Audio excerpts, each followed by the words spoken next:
The young girl looked at the teacher and called her.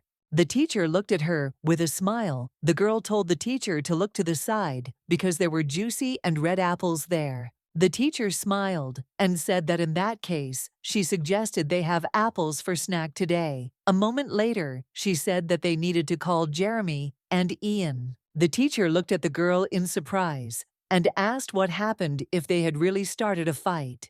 The girl told the teacher that it was not what she thought, as she simply thought there would not be enough apples for everyone. The teacher smiled and told the girl not to worry, as there were enough of them. She saw the young men sitting near the house. A moment later, she called the little ones and told them to come and eat apples. The boys ran up to the teacher in surprise and asked if there were any green apples, and also if there were any worms in them. The girl asked the teacher if she could bake them a pie. She smiled and said that she would try to do so. She looked at them and said that while she was doing the washing, they could go and pick as much fruit as they could. The children looked at the teacher with a smile and said that they would definitely do everything. She looked at the children and said with a smile that they were simply adorable. The teacher was slowly busy with the washing, but she still kept her gaze fixed on them. She looked at their innocent faces and couldn't even imagine that these children would grow up to be villains, destined to wipe the empire into dust. These innocent children, the main characters of the novel, are the world's greatest villains, with Hannah acting as a secondary villain. Masha, Prate, 9 years old, a crazy witch who is going to destroy the world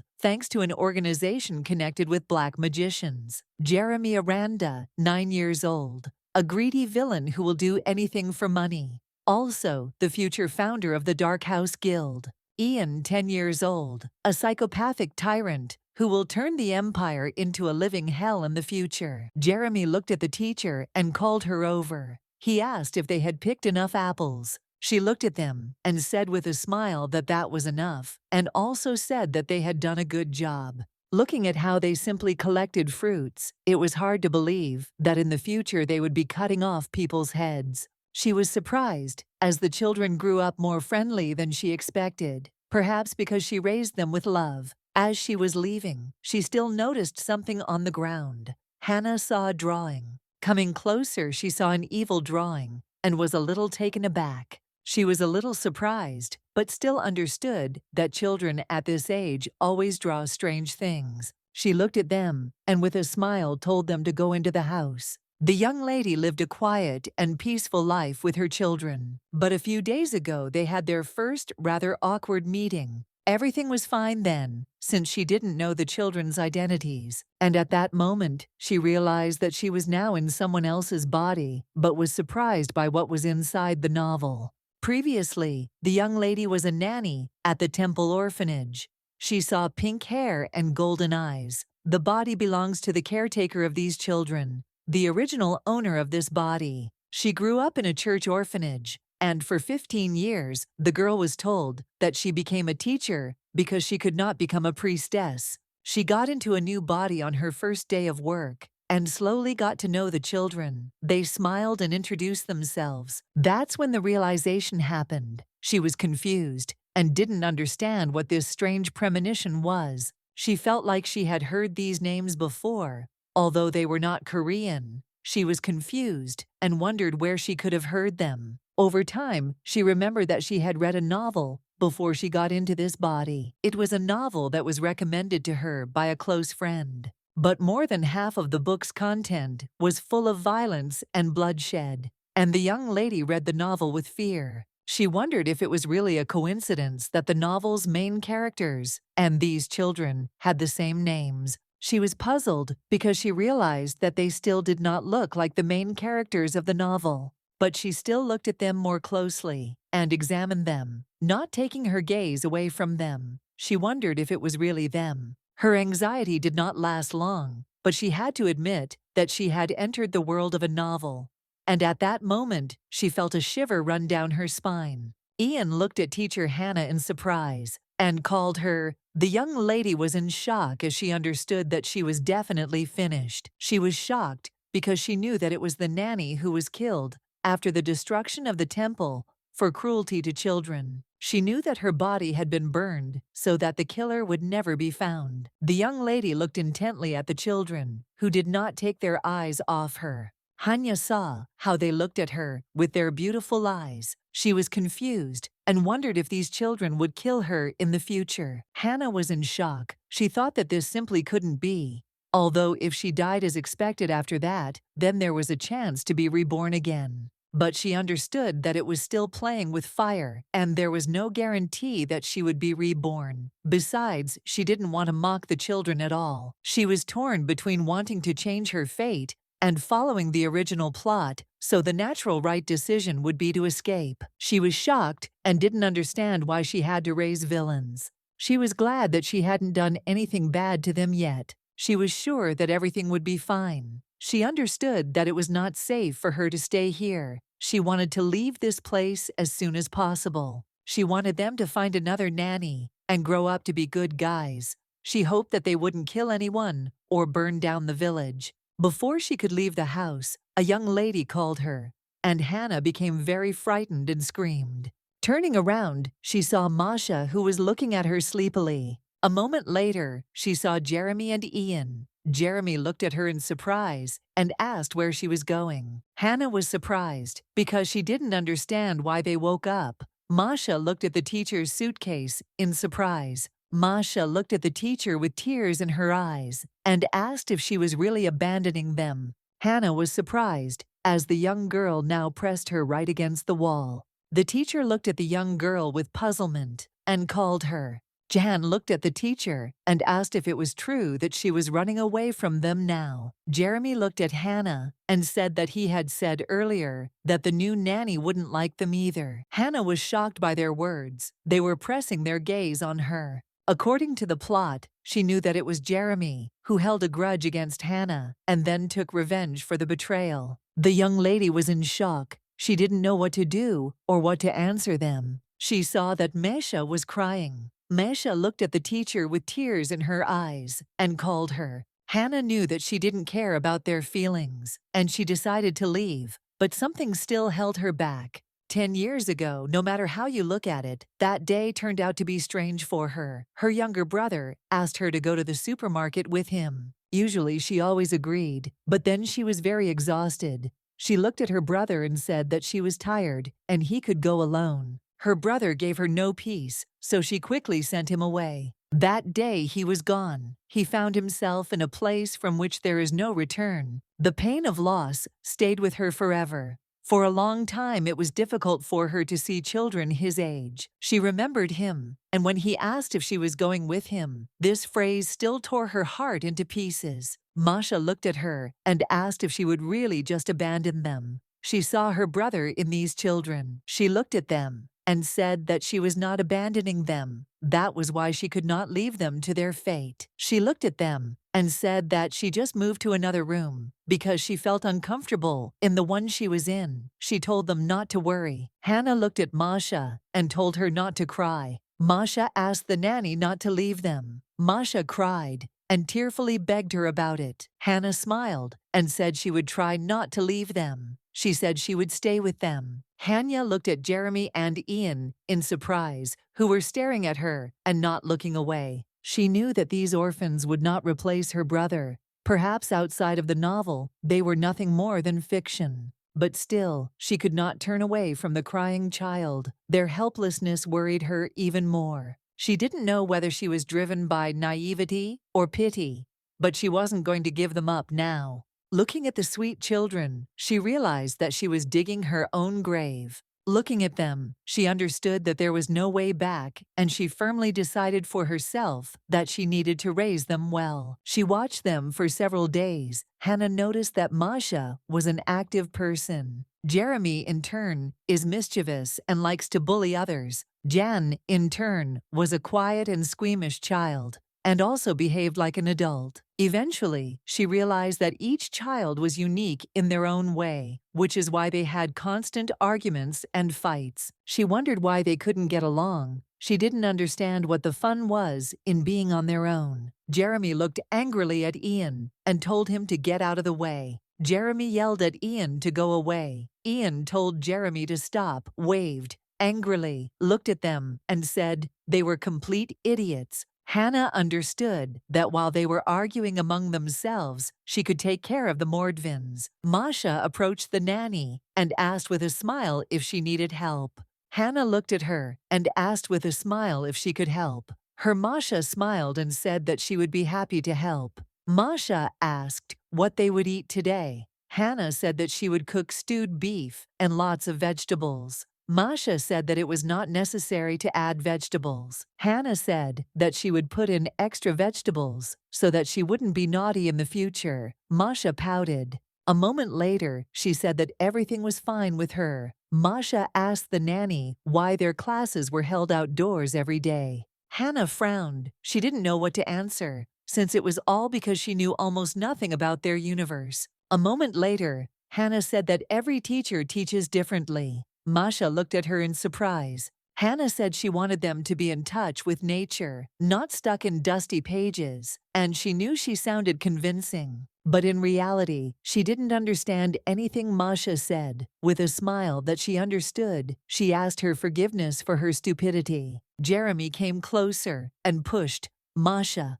Hannah looked at him in surprise, as she did not expect him to do something like that. Masha looked at him with a grin and asked if he thought about who he had just kicked with his dirty boot. Jeremy looked at her and said with a smirk that she was already dirty. He said that he was not lying, as she would always be dirty. He said that she shouldn't be offended by the truth. Masha pushed him angrily, and he fell. She looked at him and said with a smirk that, of the two of them, only he was dirty. So she asked him to be a little more decent. Jeremy told her to take her hands off him. She asked why he was acting like this and why he was making her angry. Hannah told her to stop and not hit her friend. Masha said that he didn't know where his place was and deserved to be hit. Jeremy asked furiously if she really had balls of steel to be so brave. Hannah was shocked. She asked them to calm down. Ian walked up to them and told them to stop. Hannah looked at the young man in surprise with tears in her eyes.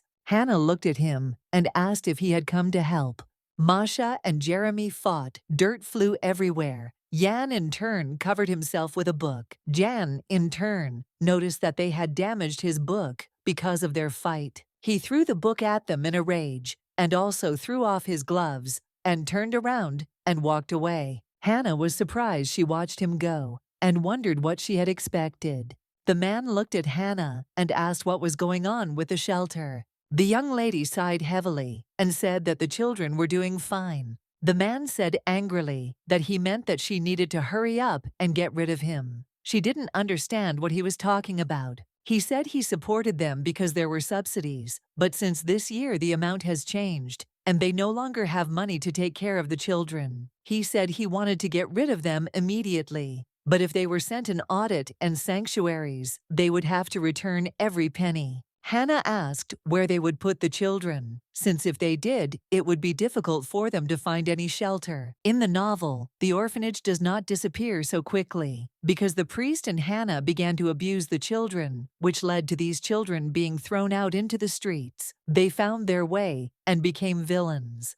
Masha went crazy, even though she had dark magic. Jan was abandoned by the king. He was under the control of a nobleman, so that he would monitor his actions. However, the most unfortunate of them all is Jeremy. He ended up in the criminal corner of the world and became a hand of the mafia, doing dirty work. The man said angrily that these were his problems caring for them. To this day was enough for them to become completely grown up. He looked at her and said that she could do whatever it took to cut down on food costs she needed to save more money. He said that, for example, he could save on food. He heard that they had meat in their diet. He preferred to remain silent and give her another chance to work in the shelter. Hannah was shocked. She was very angry with him. She wondered why he was taking it out on her with the children since he spent all the money himself. He looked at her with fury and asked if he should really punish her like he did when she was a child, so that she would finally listen to him. The young lady was shaking with fear. She understood that this was not her memory, and she should calm down and stop shaking. He looked at her and said that while their stall was not closed down, they should pocket as much money as possible. The man said that now Chazon is helping to find a place where the children can be placed. He told Hannah to keep an eye on them. She understood that it would be good if they sent the children to a regular orphanage.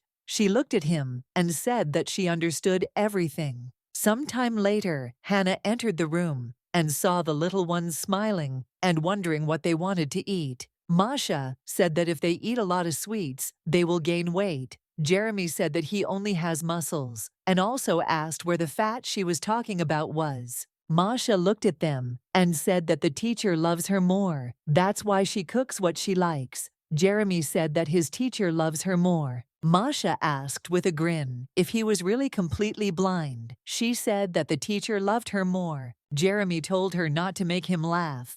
I didn't say that they could argue over who the teacher would cook, what he wanted to eat. Jan monotonously told them to calm down, as their noise was disturbing him. He said that he could not read, and also asked how many times he had to repeat this. Ian said Jeremy was definitely not their teacher's favorite. Ian looked at them and asked who even liked someone who was always arguing like them. Jeremy was shocked. Masha looked at him in surprise and asked if he really thought he was the teacher's favorite. Jan said with a grin that of course it was, since she wasn't crazy enough to prefer them. Masha looked at him and asked what he wanted most. Jan said that he would like stewed fish. Hannah looked at them with a smile. Masha said that the teacher whose wish he fulfilled was his favorite. Hannah slowly approached them and called them. Jeremy looked at her and asked if they could have corn chowder today. Masha said that she would like sweet bread. Jan, in turn, said that he would like stewed fish. Hannah was confused. She realized that she was in big trouble since she could not hurt anyone. She thought that she should make the soup after all, as she was afraid that she might be burned alive. Even though she knew Jeremy would torture her and kill her without leaving a trace, she thought she should still make bread. Looking at Jan, she realized that her life could end at the guillotine. She wondered if she should cook the fish. Masha looked at her and asked in a hurry if she had decided what to cook for them. Hannah didn't answer. The children kept asking her what she was going to make for dinner. She was shocked and wondered why they didn't like her so much. That same day, Hannah finally went to the market. She knew she had to save her ass as much as she could. Nothing is known, and it is possible that the children would grow up to be villains. There is no guarantee that they will begin to hate her. She understood that for this reason she had to avoid childish grievances. She looked at the woman and asked how much the fish cost. The woman said that the fish cost 1 silver coin. Hannah asked, in surprise, why the prices were so low. The woman said that she was a teacher at an orphanage, and most likely she was taking her for the little ones, so she decided to give her a discount. Hannah was surprised and thanked the woman with a smile. The woman told her to take the fish, and it is very tasty if you cook it in baking. The woman said that there were not many bones in the fish, so the children could eat it. The woman said that she did not need the money, as she saw the children. She said they were very thin. She smiled and said that children should eat well, and Hannah should understand this herself. Hannah smiled and said that from now on they would eat well. Hannah smiled and thanked the woman again. She said she was very kind. The man moved closer to the woman and said that it looked like she was their teacher, and the woman said that she was. She said that the ingredients sent from the shrine could not be used for some reason, and she used her money to buy food. The woman said that lately there have been a lot of bad rumors about the shelter, but fortunately the nanny seemed normal. Hannah knew she needed to get home as soon as possible to cook a delicious dinner. A moment later she saw a suspicious man. Looking closer, she realized that it was Chazon. She was left wondering if he really had some kind of errand to run today. She knew she shouldn't interfere with the sanctuary's business. Hannah wondered if she had bought enough food to make dinner. She knew that her salary would soon run out. She heard someone say that they could sell them to a lab and they could get more money. Chazon said they had pretty high standards and they were too small. He asked how much he could get for them. The man said that they could get 500 gold coins for each child. Chazon asked if it was possible to charge an additional fee for 3 at once. The man said that it was not possible now, and they would contact them After the audit was completed, the condition of the sale was that the children had to be healthy. The man asked where the children were now, and Chazon said they were in a shelter. Hannah was shocked because she knew he was planning to sell the children to the lab. Out of pure evil, she knew they should stand there and listen to them. The sweet children were shocked because their nanny had prepared everything they asked for. They had bread, corn soup, and fish for lunch. Masha said with a smile that there was no need to prepare bread and fish. Hannah said she had made it clear she had no preference. Jeremy said his bread was the best. Hannah just laughed and looked at the young kids with a smile. But a moment later she frowned as she realized they might be sold to a lab. Hannah understood that she couldn't sit back and do nothing. She was in a situation where her salary was just a few pennies. She was puzzled because her salary would soon be gone altogether, and she knew that she had no talents. She knew that if there were outbuildings for the elderly or orphanages, the sanctuary would receive additional subsidies from the government. She knew that if she remained in this state and left the children alone, they would end up in a terrible place. She wanted to find the notebook and threaten the sacred. Hannah looked at the children and said with a smile that they needed to think about one question together. She asked what they should use on a rainy day. Jeremy and Masha looked at each other. Their answer was an umbrella and a raincoat. She asked them why they thought they should use it. They said it was because they didn't want to get caught in the rain. Hannah said that was correct and also asked why her children had an umbrella and a raincoat but were soaking wet. Masha said that jumping in puddles on a rainy day is a lot of fun. Hannah looked at them and said that a cold is not so much fun. Hannah said that if they were sick, they would be in a very bad way, and since they were wet, they might get sick. Masha said that they didn't want to hurt her. Hannah was shocked because she didn't want to upset them. Hannah said that from now on, they would no longer play in the rain, and they needed to take a warm shower. Hannah looked at Ian and told him to take a bath with his friends as well. Ian frowned and looked at her in confusion. Hannah looked at Jeremy and Ian and told them to go to the boys' bathroom. For a moment the children froze and looked intently at the nanny. She looked at them in surprise and asked what happened. Masha looked at her as if she wanted to say something. Hannah said that if they didn't want to wash, they would still have to take a bath. Hannah said that they needed to take a bath, especially Masha and Jeremy. Hannah looked at Jeremy and told him to make sure he took a good shower. She said that if he didn't wash properly, she would bathe him herself. Masha looked at her and said that there was one problem. Hannah said that they needed to hurry, because if they didn't hurry, they would get sick. Jeremy and Ian watched them go, surprised and puzzled.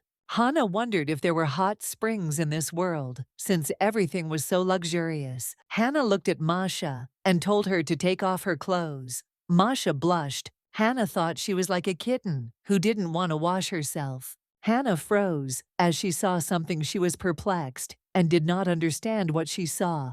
Hannah looked at Masha in shock. She didn't understand why she had a little elephant dangling around. Hannah asked in surprise if Masha was really a boy. She looked at the boy and asked if he had thought about wearing trousers for comfort. Masha thought for a moment and said that the pants were ugly. Hannah said, puzzled, that the payment was quite inconvenient. Masha said that he likes the dress because it is fluffy and he really loves lace. Hannah said that it is beautiful. Hannah looked at him and agreed. She wondered what was wrong with it, if he liked it. Masha looked at the teacher and called. Herkana was surprised, looked at him, and asked what he wanted. Masha asked, puzzled if the teacher didn't like his appearance. For a moment, Hannah thought for a moment, not knowing what to answer. She wondered if Masha was the one who paid attention to other people's looks. Hannah looked at him and said that she liked him, not because he was a girl. Masha asked if he disgusted her.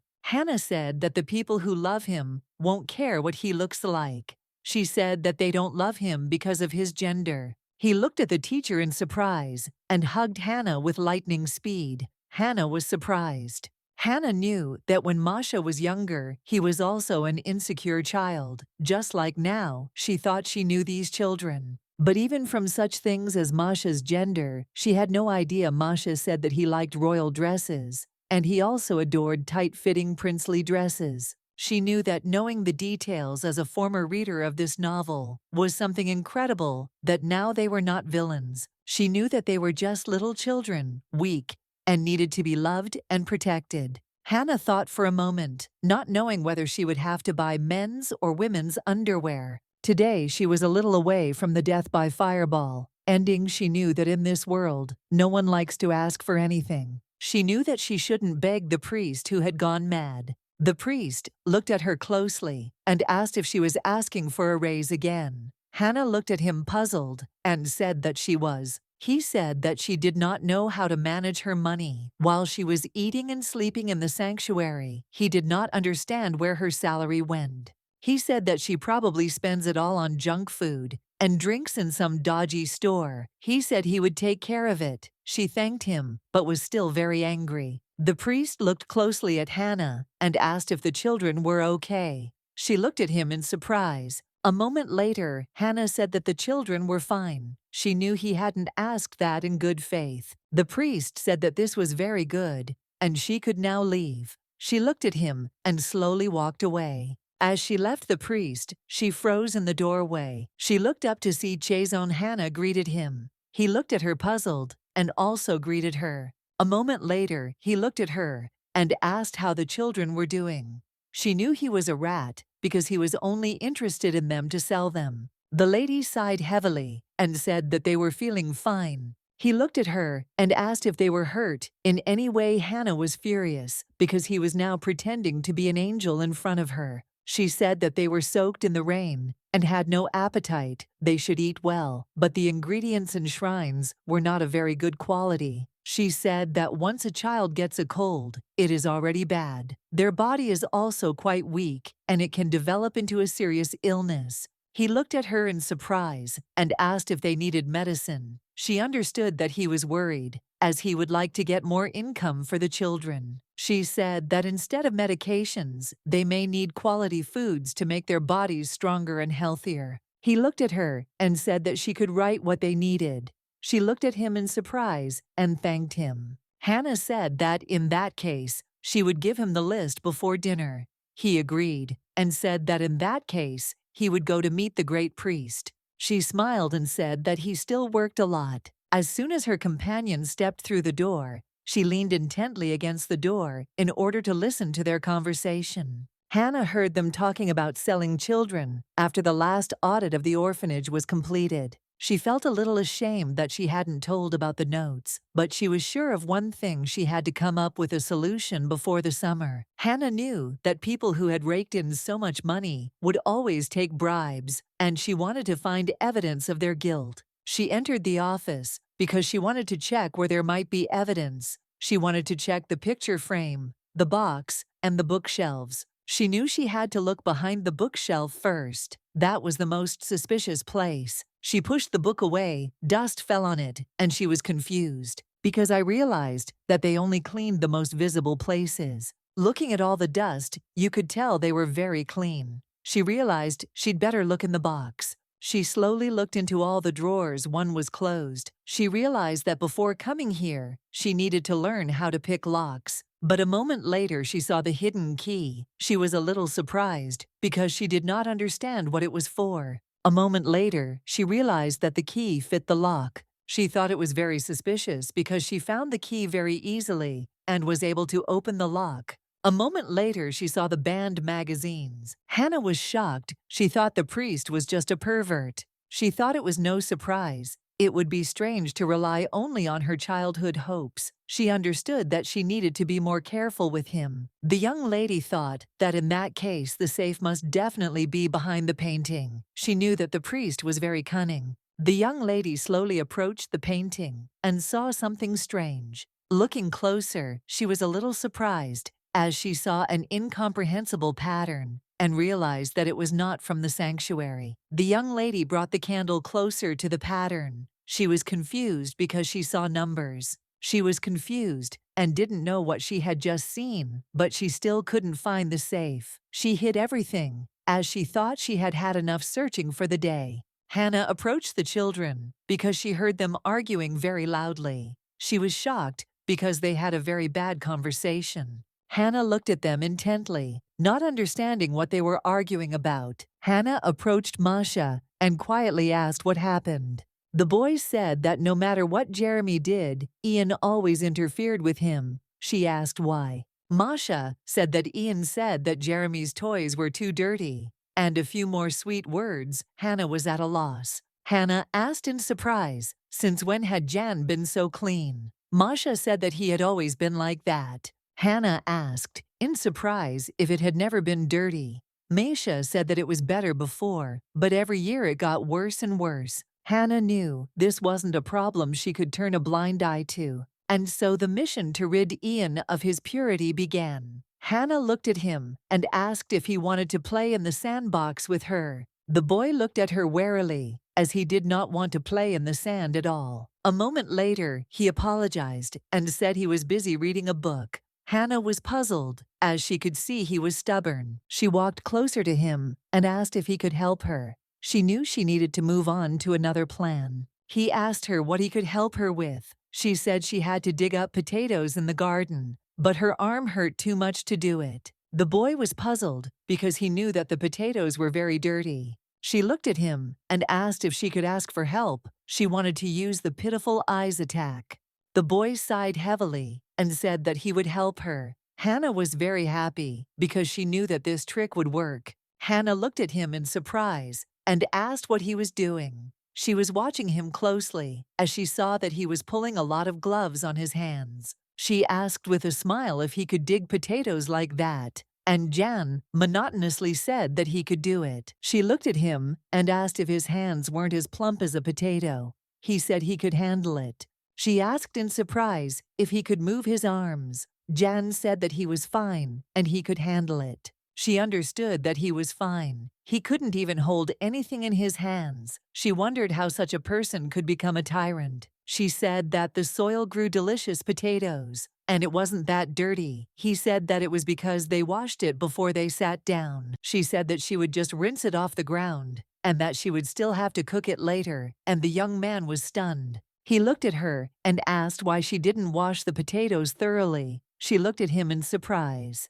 The young lady saw his evil look and was shocked because she did not expect such a thing. A wave later, he asked her for forgiveness and said that he would go inside. First, Hannah called him, but he did not answer. Hannah pushed the plate closer. Ian said he wasn't hungry. She said he could eat whenever he wanted. Hannah looked at them and told them to try the potatoes that Ian had dug up. The children were surprised that he had touched the dirt. Jeremy said he was too clean for that, and anyway, he was so sensitive to thunderstorms that he didn't even look like a man. Masha looked at Jeremy and told him not to say something like that. He looks like a man in front of him. Jeremy said that everyone here is strange, except for him. Kana was in shock because she understood that Jeremy wanted to quarrel with everyone now. Hannah told him that it was not nice to say that she said that he should say nice words to his friends. Jeremy asked her why she was only making comments to him. Hannah was shocked as she understood that complete chaos was happening now.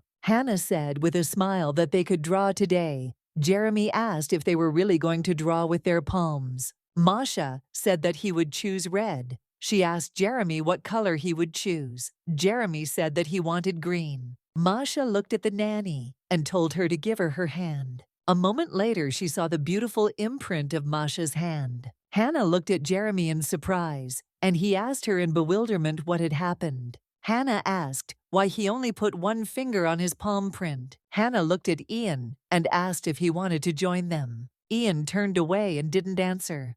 Hannah said that they could paint their hands together. She looked at him and said with a smile that it would be a lot of fun. The boy, in turn, looked at her sullenly. She asked him what happened. She said that it would be very sad if his palm prints were not with theirs. She said that to do this, she needed to take off his gloves.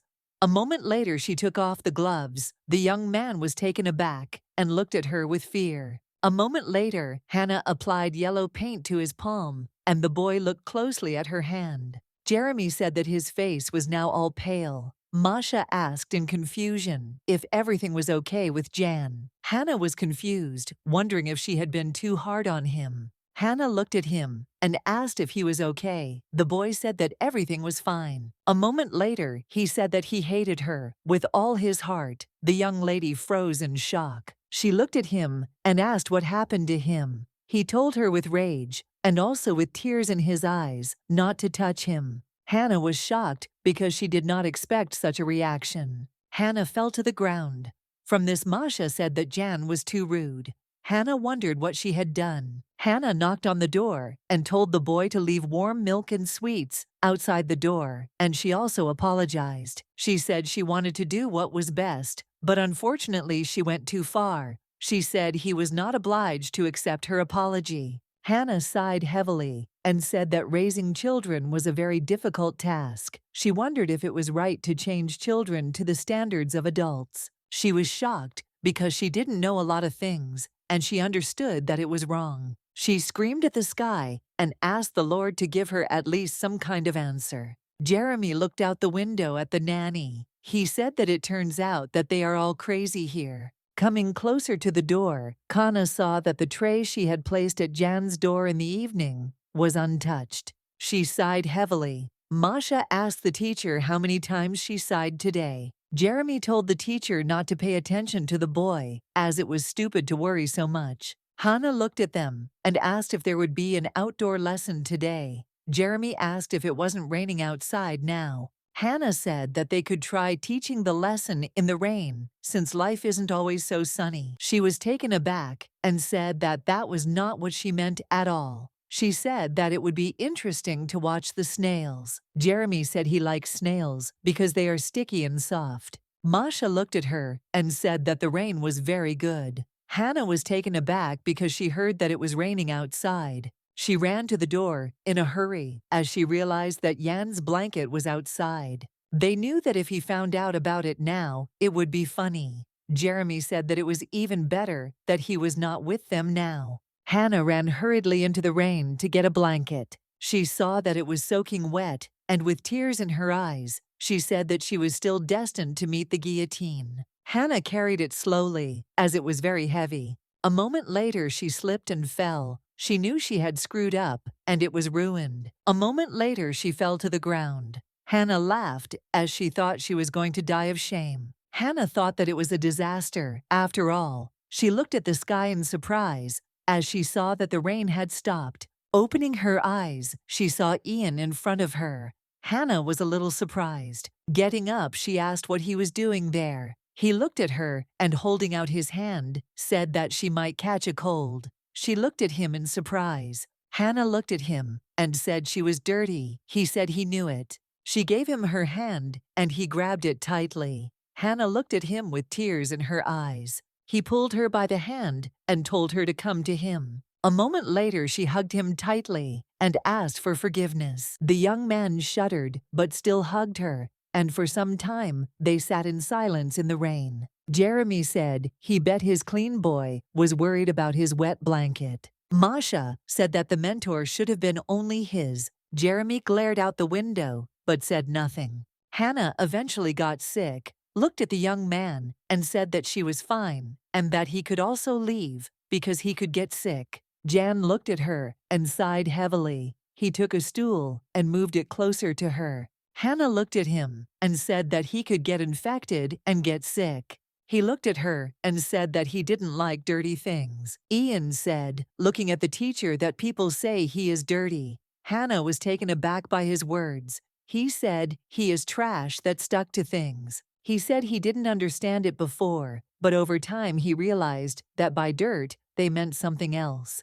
According to the plot, Jan is a prince abandoned by the ruling dynasty. His father conceived him on the side, so the boy became a disgrace to the family. He looked at her and said that he had been thinking about being killed so that he could get rid of the blood and finally be clean. He said he knew it was all futile, and yet he realized his obsession with cleanliness had not gone away. He said that she didn't really feel hatred towards her, and he hoped that she didn't feel hatred towards him either. He said he hoped she would accept him. Hannah looked at him and said he was not dirty and that he was the most valuable person to her. She looked at him and said she wanted him to know about it. She said with a smile on her face that they all love him, and he burst into tears at her words. Hannah realized that perhaps the babies needed more attention. A moment later, she heard a knock at the door, and with lightning speed she got into bed. Chazon entered the room and said that he heard that she was sick. The colleague looked at him in surprise, as she did not expect him to come to her.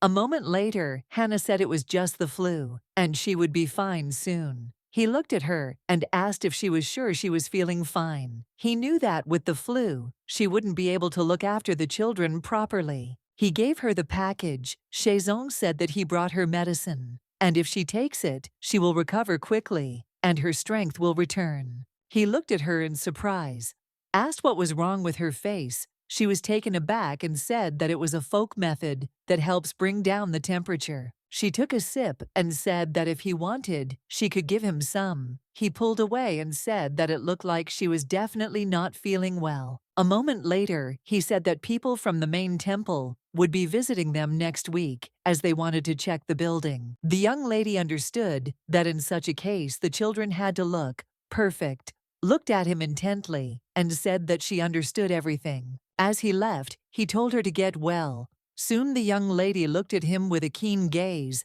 and thanked him. She thought for a moment, since she didn't know where the main temple was. She wondered if it was also full of dubious people like here. Masha looked at her and asked if she really felt much better.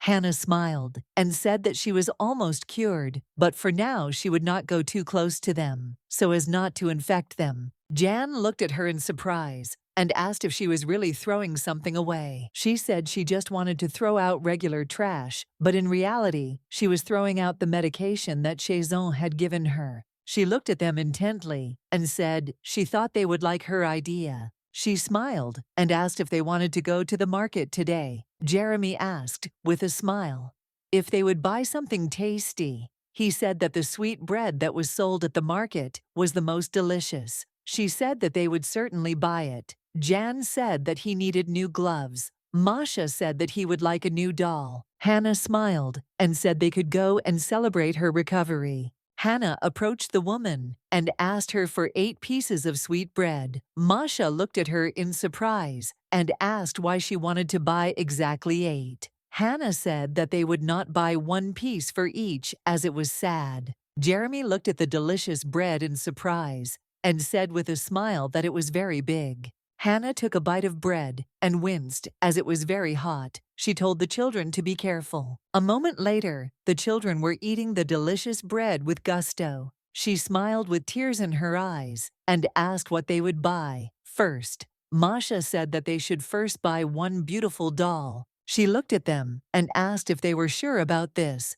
Hannah was taken aback as she felt strange glances directed in their direction. Jeremy walked up to his mentor and called her over. Hannah looked at him and told him not to talk with his mouth full. She looked at him and asked if he wanted to go for a walk somewhere else. A moment later, they heard someone speaking to them. Hannah jumped. Jeremy looked away and asked if they were speaking to them. A moment later, men came out from around the corner. Hannah looked at them intently, as she was very scared. A moment later, Hannah told the children to stay behind her and wait for her here. The children agreed with her. Jan looked at his mentor and called her. He said that he needed to talk to her about an adult topic. Hannah looked at them and asked if they could see the red roof. She said they should run there if they heard her scream. Ian looked at her and asked if they should go to the butcher. Hannah looked at the young man and told them to run there, as the butcher was very strong among them all. Jan looked at her questioningly and puzzled. Hannah smiled and said that she would return to them soon. Hannah was in shock as she realized that she had bought nothing but sweet bread, and now all her savings would be stolen from her. Hannah approached the men and asked why they called her. One man said that they didn't want anything important from her. His companion hit him and called him a rude word. He said that they couldn't steal anything from her since she was a teacher from an orphanage. His companion looked at him puzzled and said that he just wanted to ask where they could buy such bread since the children ate it with gusto. Hannah thought that they might not care since they were both idiots, but she also thought that maybe they were just clowns. Hannah looked at them and asked them to calm down a little. She said that they did not need to quarrel. Hannah said that they could buy sweet bread at the entrance to the market. She said that she could give them her bread. Masha looked at her friends and asked if he was the only one who thought those strangers were dangerous. Jan looked at his friend and asked if he had only just realized this. Masha smiled and said that he actually assumed that the teacher might tell them to run, but it was surprising that she followed them so confidently. He said that he was now wondering if their teacher a martial artist. Jan asked his friend if they would go to the butcher shop. Jeremy smiled and asked why they would call someone if they had him. Jeremy said with a smile that he would definitely save the mentor from the hands of the villains. His friends looked after him, puzzled. Jeremy walked closer to the mentor and called her. Hannah looked at him in surprise, as she did not expect to see him here. Jeremy looked at them and asked what was going on. Hannah looked at him confused, as she didn't know what to answer. A moment later, Jeremy noticed a beautiful sword. He walked up to the man with shining eyes and said that he had a cool sword. Hannah was confused. She thought he chose the wrong time to say that. Hannah hugged Jeremy and picked him up. She looked at the men and told them to take the money. They in turn said that they didn't want their money. Jeremy in turn screamed with tears in his eyes. As he wanted to touch the sword, Hannah covered his mouth with her hand, as she did not want him to say anything else. She looked at the men and said goodbye to them while wishing them a good day. Hannah looked at Jeremy and asked why he followed her. Jeremy looked at her in surprise and asked why she gave them her bread. I looked at her in surprise and asked if she really left her bread to bad people. Hannah knew it was better to give away the bread than all the money, so she smiled and said that the men were simply poor, so their mentor helped them. Hannah looked at the boys and said that she always tried to help people in need. The boys looked at each other but did not answer. Hannah looked away in surprise and asked where Masha was. Jan looked at the teacher and said that she went to the butcher. Hannah thought for a moment as she saw and heard loud stomping. Hannah screamed as she saw the butcher running behind Masha. He looked at them threateningly with a knife in his hands. Hannah looked at him and tried to calm him down. She said with a smile that everything was fine now and she didn't need his help. The man looked at her and asked if everything was okay. Hannah smiled and said that everything was okay. She looked at him and thanked him for coming and deciding to help them. The man said that he could not leave them in trouble. The man told them to be careful, as it was a very dangerous area. Hannah looked at him and said with a smile that she had heard about it before. The butcher looked away, as he was very embarrassed by her smile. A moment later, the butcher left them. Hannah looked at Masha and said that they could go and buy a doll. Masha looked at the teacher with joy. Anna asked him how Lyuba wanted a doll. Masha said that he didn't mind a teddy bear, but he really wanted a princess too. Hannah told him to think carefully and choose one thing. Hannah looked at Jan and asked if he wanted anything other than gloves. Ian said he didn't need anything else. Jeremy looked at his mentor and said he really wanted the sword. The young lady thought for a moment. She remembered the sword that one of the men had. Hannah said that she can't buy him a sword because it's too dangerous. Jeremy said that every hero should have his own sword. Hannah said that she did not intend to repeat herself and would not buy him a sword. Hannah looked at Ian and asked if he wanted to read a book since there was a bookstore nearby. Jan became embarrassed and said that he could buy one book. A moment later, Hannah heard Masha's joyful cry. Hannah looked away in surprise. Hannah looked into the store and asked the boy what he saw there. Masha was surprised and could not understand how this happened. Hannah looked out the window in confusion and asked Masha what he saw. Hannah asked him if he thought it was cool. Hannah asked him if he was okay. Jeremy came closer to them and cursed, saying that he could see some kind of crap there. Jeremy asked Masha, in surprise, where he saw a beautiful doll. He said that the skull was sparkling. Hannah looked puzzled and said that they wanted to go there. Ian and Jeremy said that they were saying goodbye to them, as they didn't want to go there. Hannah was in shock because she realized that the guys had betrayed her and she would have to go to the store. They walked in and saw the depressing atmosphere Hannah was puzzled, as she felt uneasy in such a store. Masha took the rat blood in her hands and showed it to her mentor. Hannah was shocked and did not understand why they were selling such crap in the store. Hannah laughed in bewilderment. She was shocked by the assortment of the store. Masha looked at the aquarium with admiration and asked what it was. A moment later, a woman came up to them and said that this fish was a man-eater. Hannah got scared and screamed. Masha said that it was very creepy. He sheepishly said that he wanted to touch the fish. Hannah was shocked, as she said that this fish was very creepy. She wondered why he wanted to touch it. The boy called his teacher. She turned around and asked what he wanted.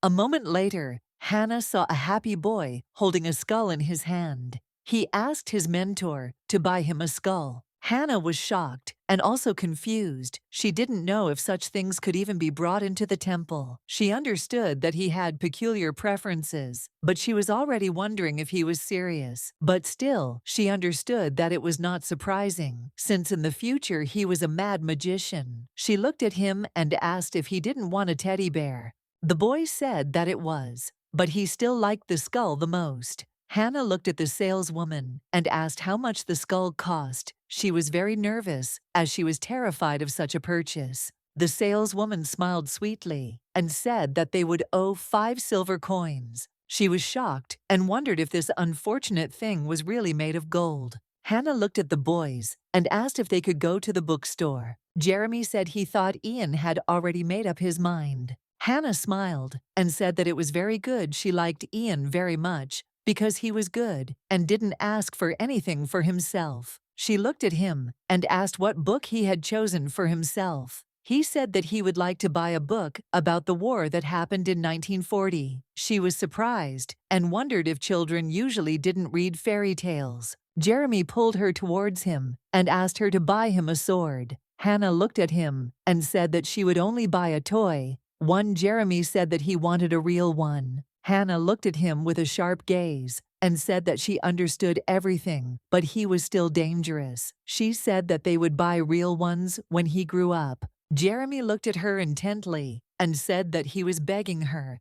Hannah looked at him hard and said that he could hurt someone. He sighed heavily and said that she would never buy him a real sword. Hannah turned around and said that they were going home. Now the young man looked at her confused and stunned, as he did not expect her to say that they were already leaving. A moment later, she saw the cherry pie and called the children.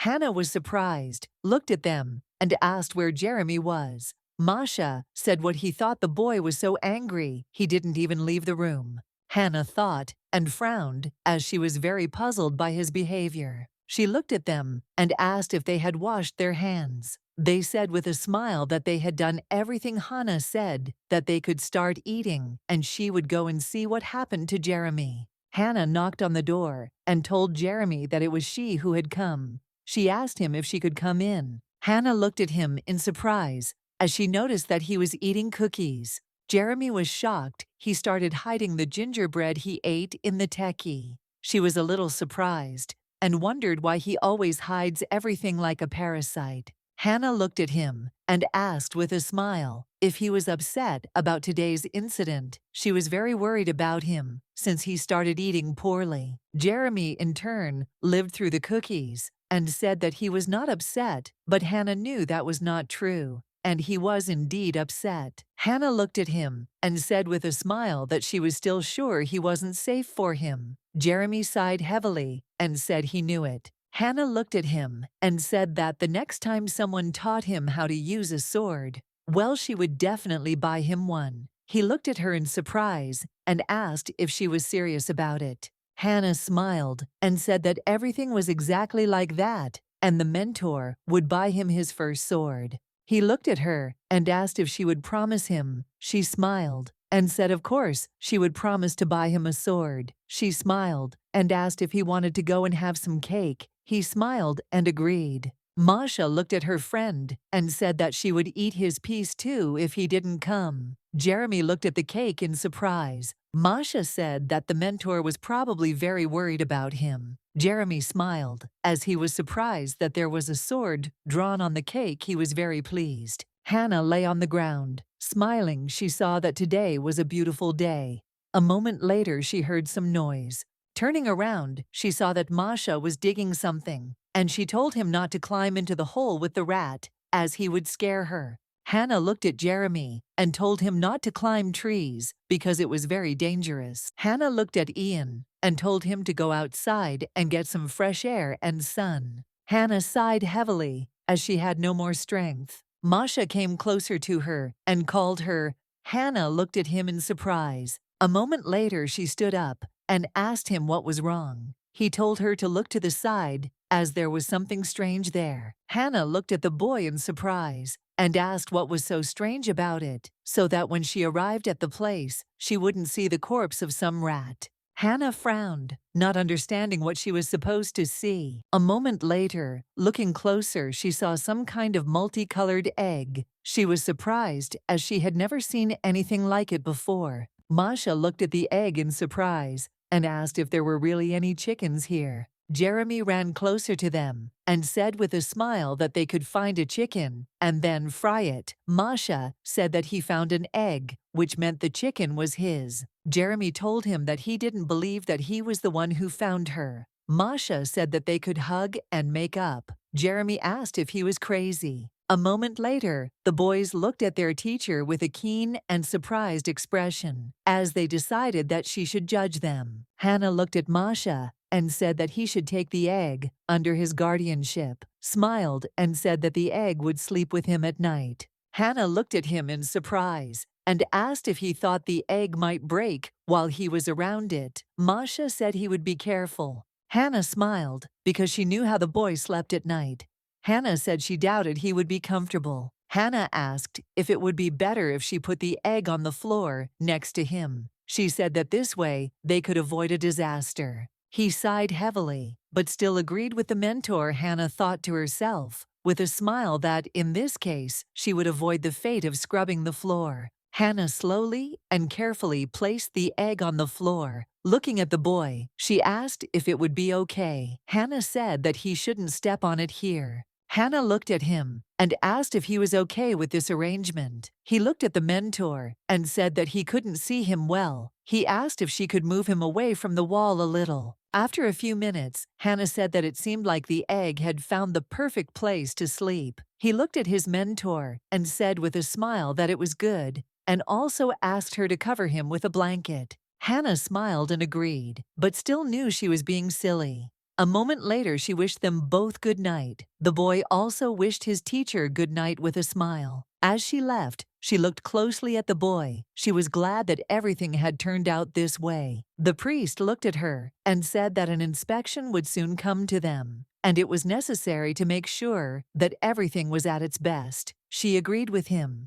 He told her not to worry, since the main temple would not be doing a general inspection this time. He said he would just take a quick look at their shelter. The priest said the children should be kept in the best possible conditions. He had said earlier that he hoped he wouldn't have to blush because of her. She was furious and hoped he would be caught red-handed. The priest thought for a moment and said that this time a lot of people would come to them. He said that if they had been more organized, then their priest would not have judged them so poorly. Hannah was puzzled, as he made her nervous. She smiled and told him not to worry so much, as she would look after the children. He said that he was told that they were late and that they would arrive late. The priest told her to be ready. She sighed and agreed with his words. She understood. She knew that she understood this better than he did, and already knew everything. She did not understand why he was repeating this. Hannah looked at the cute children and said that they had cleaning planned for today. They looked at her in surprise.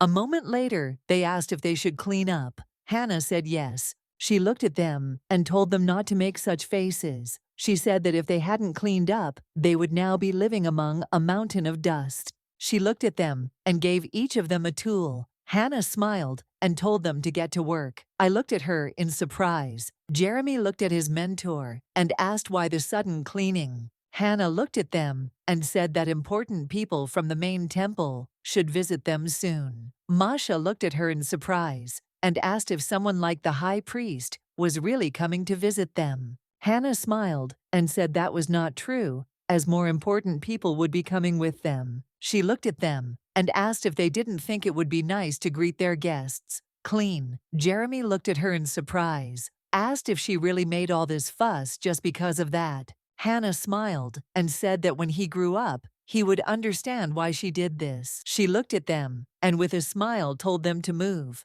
and not make such sour faces. The guys sighed heavily. Hannah stretched and sighed heavily. She was tired after a long day of cleaning. Hannah turned around and looked at Jeremy in surprise. A moment later, she told him not to sweep where she had just cleaned.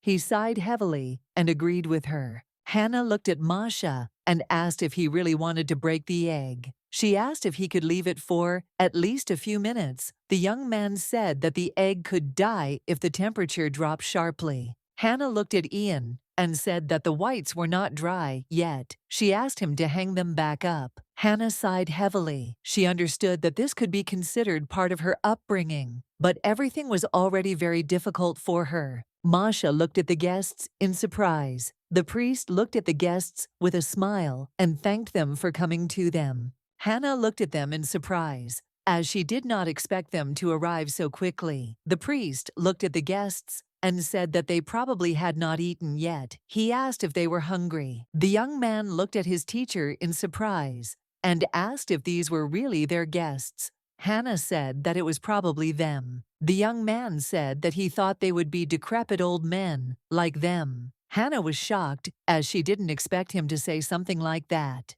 The priests looked at the children in surprise and asked who it was. The priest smiled and said that this was their church teacher for the younger children. The priest said that the girl was very kind and sweet.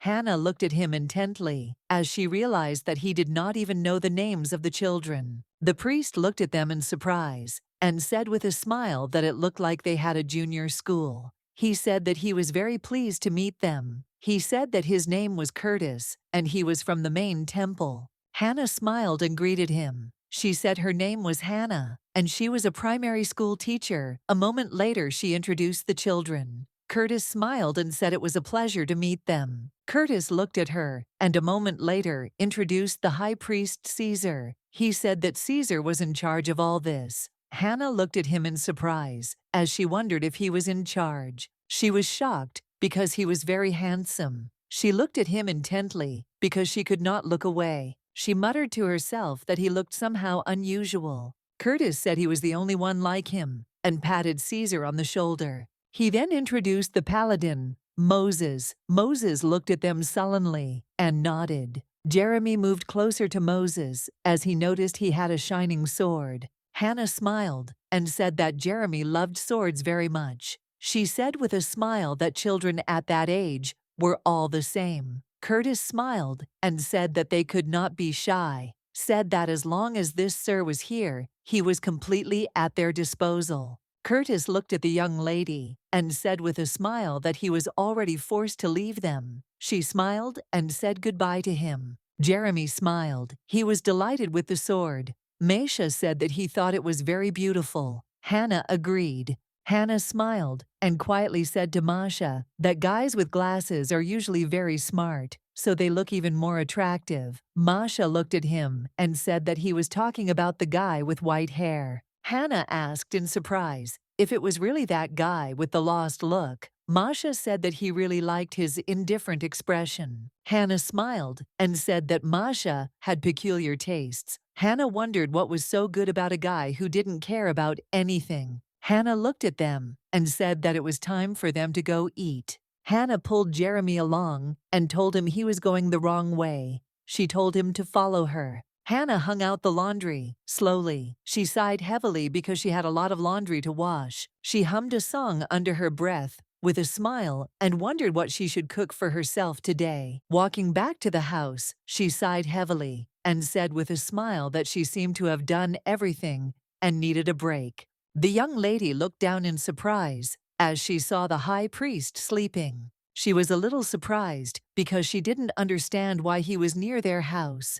She knew that such a place was not for him. She wondered why he was resting in the shadows now when he should be busy checking this temple. Hannah looked at him and said hello. In turn, the high priest simply waved his hand. She looked at him intently, as she thought that he was incredibly impudent. She still thought that she should look for another place to rest. A moment later, he told her to sit next to him. The young lady jumped, as she did not expect him to say anything, but she still accepted his offer and slowly sat down. She was surprised because his voice was cooler than she imagined, and even a little hoarse. Caesar looked at her with a keen gaze and asked how long she had been working here. The young lady smiled and said that she had just recently started working here. Caesar said that he thought she was very good with children. She looked at him in surprise and asked when he had managed to see them. Caesar said that he had been lying here since the morning. She smiled and said that it meant that he had little to do. Today he sighed heavily and said that it was the opposite. She smiled and said that she thought that one should rest even when a lot of things had piled up. Caesar said that important information usually slips out in the most inconspicuous places. She looked at him because she did not understand what he was talking about. Hannah looked closely at the high priest and noticed that he was very observant. Caesar looked at her and said that he thought this temple had rotted away long ago, but he was wrong. She looked at him in surprise and asked why he thought so. He said that there was something good in it. Caesar looked at her and said that she was working as a primary school teacher here. Hannah said, puzzled, that was true. Caesar looked into the distance and said that it was only thanks to her that this place was not completely lost. The young lady was puzzled. She wondered if he was just lazy or if he was smart and good. She looked at him and said that his personality was very unusual. Caesar looked at her intently and told her not to beat around the bush and just say that he was strange. He looked at her and said that if she knew anything interesting about the temple, she could tell him everything. She knew that the temple was certainly a rat's nest, but she still wondered if it would be right to tell a stranger everything. She wondered what would happen to the place if the temple was found to be not following social norms. Caesar said that he would disappear. She looked at him in surprise and asked what would happen to the school. He said that he would also disappear. She asked what would happen to the children.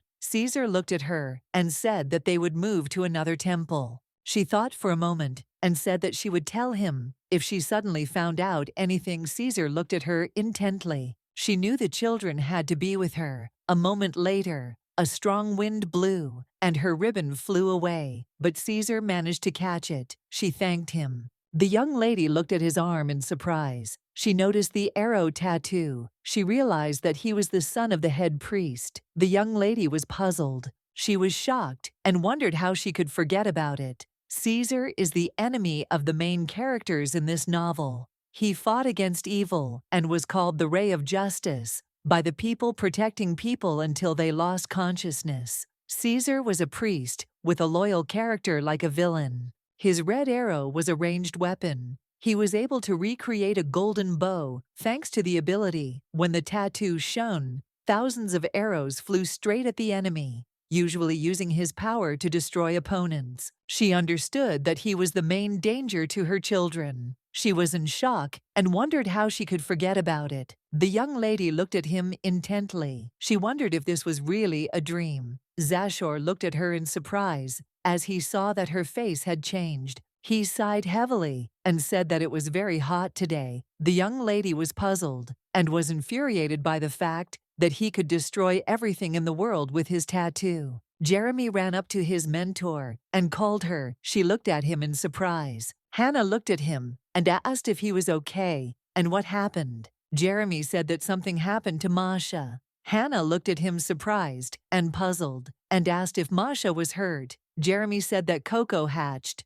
Hannah looked at him in surprise and asked what he was talking about. Jeremy pulled her hand and told her to follow him. Masha looked at the teacher and told her to introduce herself, since this was Coco. Hannah looked at the boy in surprise and confusion and asked if chicks could be that color and have horns on their heads. Hannah said he was chirping in a really weird way. She said that just couldn't be happening. Masha said that when the egg cracked, Coco jumped out of it. He smiled and said that Coco thinks that he is his mother. Hannah looked at the young man in surprise and asked how he looked after the chick. He said that he warmed it every day and hugged it tenderly. Hannah was surprised. She wondered if this is what chicks looked like. She knew that they were usually blind, bald, and ugly when they first hatched, but she still wasn't entirely sure. She thought that it was most likely due to the hidden magic of the Masha. Hannah looked at Coco and asked the boy what he was eating. She hoped he would say that he didn't like meat. Hannah sighed heavily. She was in shock as she lived in a school with 3 villains and a maniac priest. She was in shock and didn't understand anything at all. She didn't understand what kind of chaos was going on here. She knew that the temple was on the verge of destruction, and the school could disappear at any time. She realized that she was in a hopeless situation. She wondered when this nightmare would finally end. Hannah sighed heavily and said that she thought she was getting hungry. She thought she could eat the cake that was left over today. She slowly walked into the kitchen when she suddenly heard something. A moment later, she saw Priest Shazon. Hannah was surprised as he was acting very suspiciously. She looked at him intently, as if he was asking to be followed. Knowing nothing, she would not have seen anything suspicious in this. She was a little surprised and confused, and wondered what he was doing near the bathroom. She thought that most likely he just decided to wash himself before going to bed. But a moment later, she saw him rising. She thought she had imagined it, but he looked completely dry. She didn't understand how he could rise so quickly. She remembered that he had something in his hands when she arrived, but now there was nothing. She had some guesses, but she was still a little puzzled by everything that was happening. The next day she came to the temple. Hannah wanted to enter the priest's office, but suddenly heard a conversation. From the conversation, she understood that if they do not find evidence that the money is not just disappearing, they will start to finance it less, after which they will blame the children, because it is because of them that the investigation is currently underway. A moment later, she knocked on the door and said that it was she who had come. The priest said that she could come in. He looked at her and asked if many people had come to see her. The young lady looked at him with surprise and bewilderment and said thoughtfully that she had only seen one. The priest looked at her closely and asked what he was asking her. She thoughtfully said that he hadn't asked her anything special. She only asked how long she had been working there. The priest looked at her with fury and said that he hoped for her understanding, because if this visit went badly, then everything would be over for them. She looked at him closely and said with a smile that she was trying her best. She knew he should just let it go, since they had no chance of making a good impression on the test in the first place. A moment later, the priest knocked on the door and asked if the high priest was there. They looked at the door in surprise. The priest rushed to the door and said that he was here. Hannah was surprised, as she understood that this old man's face immediately changed during the inspection. Curtis looked at them with problems, but also wished them good morning. The priest looked at Curtis in surprise and asked with a smile what he was doing there so early. Curtis said he needed to talk to him, so he decided to come in now. The priest smiled and told him to come and sit down. Hannah looked at them and with a sweet smile asked if she could leave them. She looked at them with a smirk, as it seemed to her that they were about to have a not very pleasant conversation. The priest looked at her intently and said angrily that he thought she should stay too, to listen to this young man. He said that he didn't want to have to repeat it to her. Several times later, she looked at him puzzled and said that he was right. Hannah knew her conscience was clear now, but she still wondered why she was so nervous. Now Curtis said that he had only one bird chirping, that some individuals were receiving additional subsidies. The priest turned white. The priest said it wasn't quite that simple. They spend the remaining money on other needs. Besides the shelter, they have a nursery and a home for the elderly. Curtis said that according to his source, the priest does not do good deeds, but only has fun. The priest looked at him puzzled and said that it was not true. Hannah looked at them intently. She was glad that at least somewhere they did not lie, but still she understood that this information was not the most reliable. Curtis said that there should be 6 children in their shelter, but according to the data, the number was different. He asked where the other 3 children went. He said that the children had already left the shelter and had not been discharged yet. Hannah knew that even if she counted her numbers, they still did not add up. Curtis said that they allocated them 500 gold, but nothing had changed in this place, as he said that the repairs had not yet begun, only because he had recently submitted an application. Hannah looked at the priest with a puzzled look. She thought it was a strange coincidence that the amount of money perfectly matched the price offered for the sale of children in the devil, said that the priest had an excuse for every question he asked.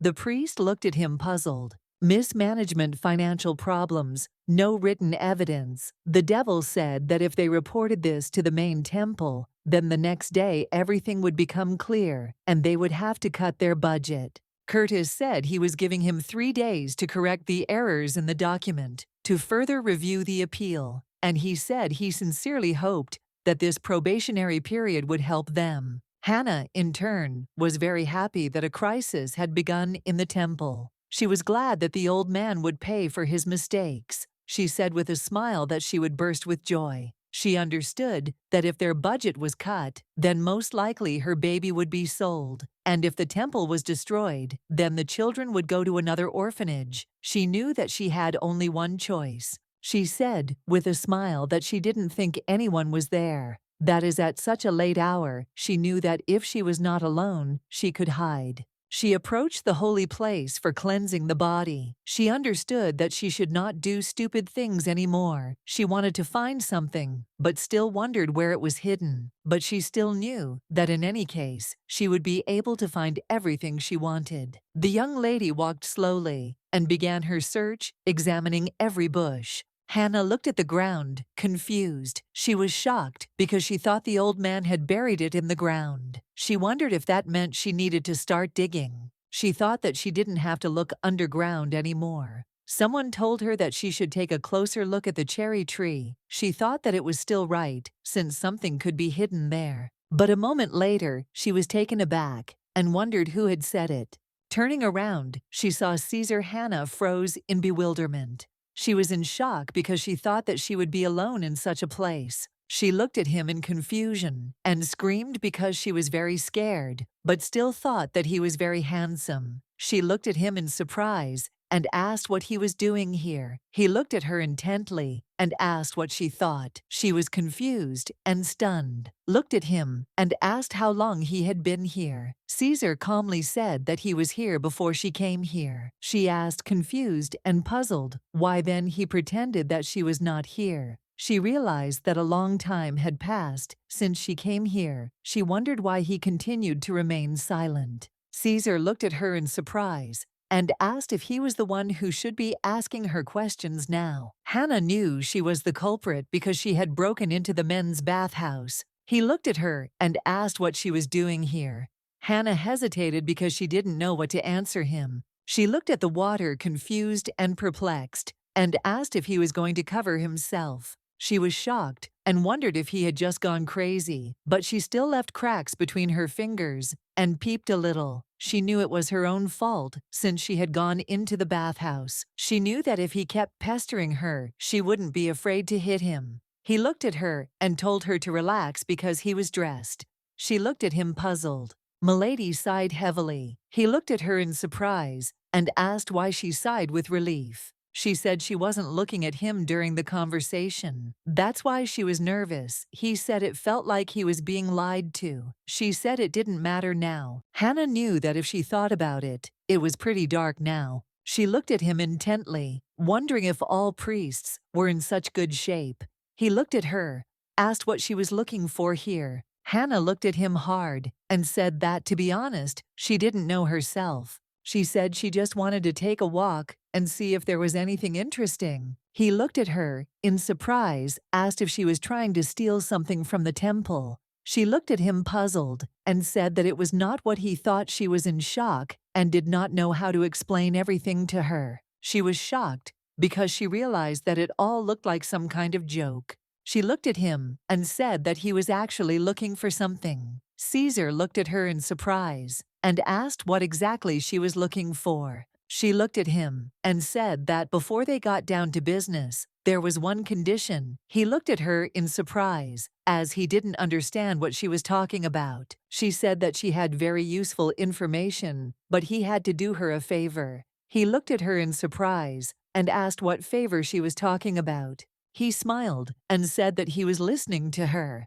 He wondered if it was really that simple. She looked at him and said that, first of all, this temple is completely rotten. She said that the bishop in charge of finance had stolen the entire budget and that the junior priest was thinking about selling children. Caesar looked at her and told her to continue. She said she thought there was a ledger somewhere in the temple with all the evidence, but she had looked everywhere and couldn't find it, and yesterday she had seen the junior priest go into the bathroom for some reason. She said that he was holding something in his hands, and that was what she was looking for. Caesar frowned for a moment and thought. He looked at her in surprise and asked why she wanted to find what he had hidden so badly. Hannah said that it was because if she didn't find the book, her children would be sold. It would be evidence of theft in the temple or blackmail for the bishop. Caesar looked at her and asked if it wouldn't be easier to tell the main temple about this. Hannah sighed heavily. She said she was puzzled that she had no physical evidence, but she wanted to be believed. She said she was sure that the main temple was not involved in all this. She said that even if the temple was destroyed, the children would certainly be separated. Caesar looked at her intently, wondering if he was hallucinating. A moment later, he said that they needed to dig up the earth in that direction first. Hannah looked at him in surprise and asked why he thought she was under that particular tree. Caesar said that it was strange that the ground there was a different color without weeds and also without a single fallen leaf. The young lady was a little surprised as she noticed that he was an observer. She sighed heavily and said that she thought she shouldn't worry, as he was on her side. He looked at her intently but didn't answer. A moment later, she saw something. Hannah was surprised as she managed to find it quickly. Caesar looked at her intently and told her to get what she found. She looked at him and asked if he knew how to open the chest. He said it had a magic lock. The young lady looked closely at the chest, as it looked very expensive. She was furious as she knew the priests were stealing like dragons and hoarding money. Caesar came closer to her. She looked at him in bewilderment. She asked him if he wouldn't take it. He sighed heavily and said that if he knew how it opened, he would take it. She looked at him in surprise and asked if she really had to do this. Caesar said that if she broke the symbol, it would open. She smiled and said that it was obvious. Hannah smiled and asked what symbol he was talking about, as she didn't know. Caesar asked her if she had any idea what it should be. He said that it could be, for example, the bishop's birthday or the password that he always uses. She looked at him in surprise and asked how she could know about this. A moment later, she realized one fact, but said that it was simply impossible. He looked at her in surprise and asked what happened. The young lady wondered if this was the symbol that was behind the painting. She remembered the numbers she saw there, but put them in the wrong order. She said everything out loud. A moment later, Caesar whispered 3 numbers in her ear. She frowned in surprise and asked how he knew. He said it was the blessing of the dark goddess Jasmine. The young lady sighed heavily and said that this was complete blasphemy. He looked at her express forces, how the number was written. She said that the number was inside a circle superimposed on another. He looked at her and told her to just draw. The young lady hesitated, looking intently at the chest. She looked at him fidgetingly and said that her hands were dirty. He said with a grin that there was nothing wrong with that. The young lady looked at the chest in surprise. As she was frightened by the sudden light, she was surprised as she succeeded. A moment later, they closed their eyes, as the light was too bright to blind them. A few minutes later, they saw a chest full of gold. The young lady looked at the find in surprise and confusion. She realized that she had to open it alone. Caesar looked at her and asked why she didn't take one. The young lady looked at him in surprise. She wondered if she could do that. She understood that he was just checking her out. She was puzzled and said that she couldn't take it since the money belonged to the temple. He looked at her in surprise and asked what was wrong with that he couldn't see a personal diary. Caesar looked at her and asked what favor she was asking for. She looked at him and asked him to do everything he could to make sure their school didn't disappear. He said that if he did that, then the church wouldn't disappear either. She looked at him and asked if it was possible to change the bishop to a more adequate one. He looked at her in surprise and asked if this was really her request. Hannah looked at him in surprise and said that it was. He said that if things didn't go according to plan, she would have to leave. She sighed heavily. After thinking about it, she said that she couldn't do anything anyway, but the main thing was that the school was preserved. She said that as long as the children had a teacher who would raise them with love, she was happy with everything. She understood that although it was unpleasant for her, she still understood that it would be better for them if they got a more experienced teacher. She looked at him closely and said that she was ready. The priest said that this was the first time he had seen this ledger, and they had no intention of selling the children. The young lady was surprised because they worked so quickly. She was glad that they were finally exposed.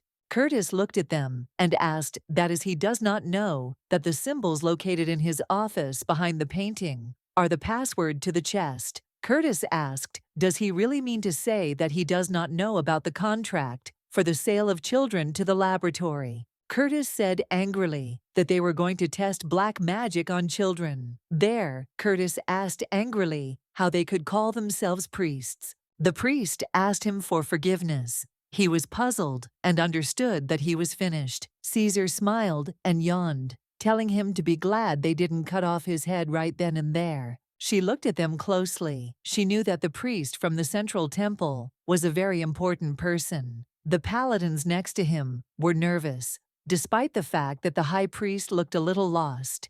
She wondered how they were able to check all the accounting books in one morning. The children approached the teacher and called her. They asked her puzzled what had happened. Jeremy, in turn, looked at them with admiration and said with a smile that there were many nights here. Ian looked at the priests and asked what would happen to the temple. Jeremy asked if the temple would really disappear. Masha said that they should just not say that the temple would be closed because of the high priest's mistakes. Hannah said with a smile that everything would be fine with the temple and it would not be closed. Masha looked at her in surprise and asked what would happen to them. Hannah said that nothing would happen to them and that these swindlers would go to prison or be executed, but they would be safe. Jeremy looked at her and asked what would happen to her. He asked if she would be okay and safe. Hannah looked at him puzzled and said that she was sure everything would be fine. She didn't know what to do because she knew that she might not be able to stay with them. She said that she wasn't going anywhere. Hannah understood that she couldn't leave the children unattended. A moment later, she heard Coco make a sound. They looked at him in surprise.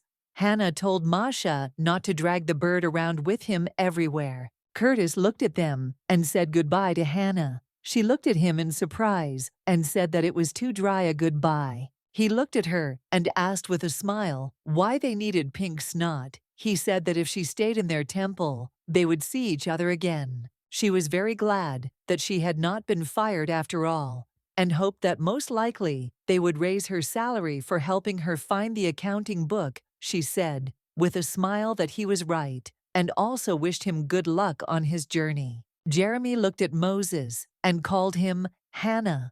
Looked at him in surprise as she did not understand what Jeremy wanted. A moment later, Jeremy asked him if he could touch his sword just once.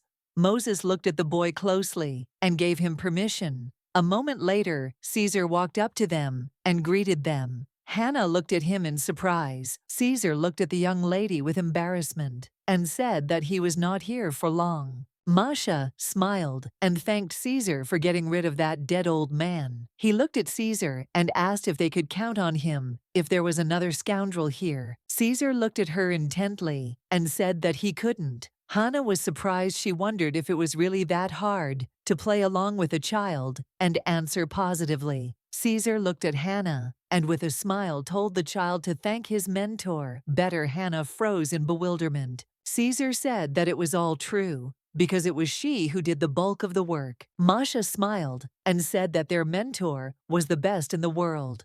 Ian and Jeremy nodded as they completely agreed. Caesar smiled and said that it was time for them to leave. Hannah told him to be careful on the road and wished him good luck. Hannah, in turn, looked intently at the priests, who were moving away from her. She told the priest, with a smile, that it was unpleasant to know him, but fortunately, they would never see each other again. Masha screamed that Jeremy had trampled all his clothes. Jeremy was angry. He screamed that her chicken had eaten all his treats. Masha screamed that this was a blatant lie.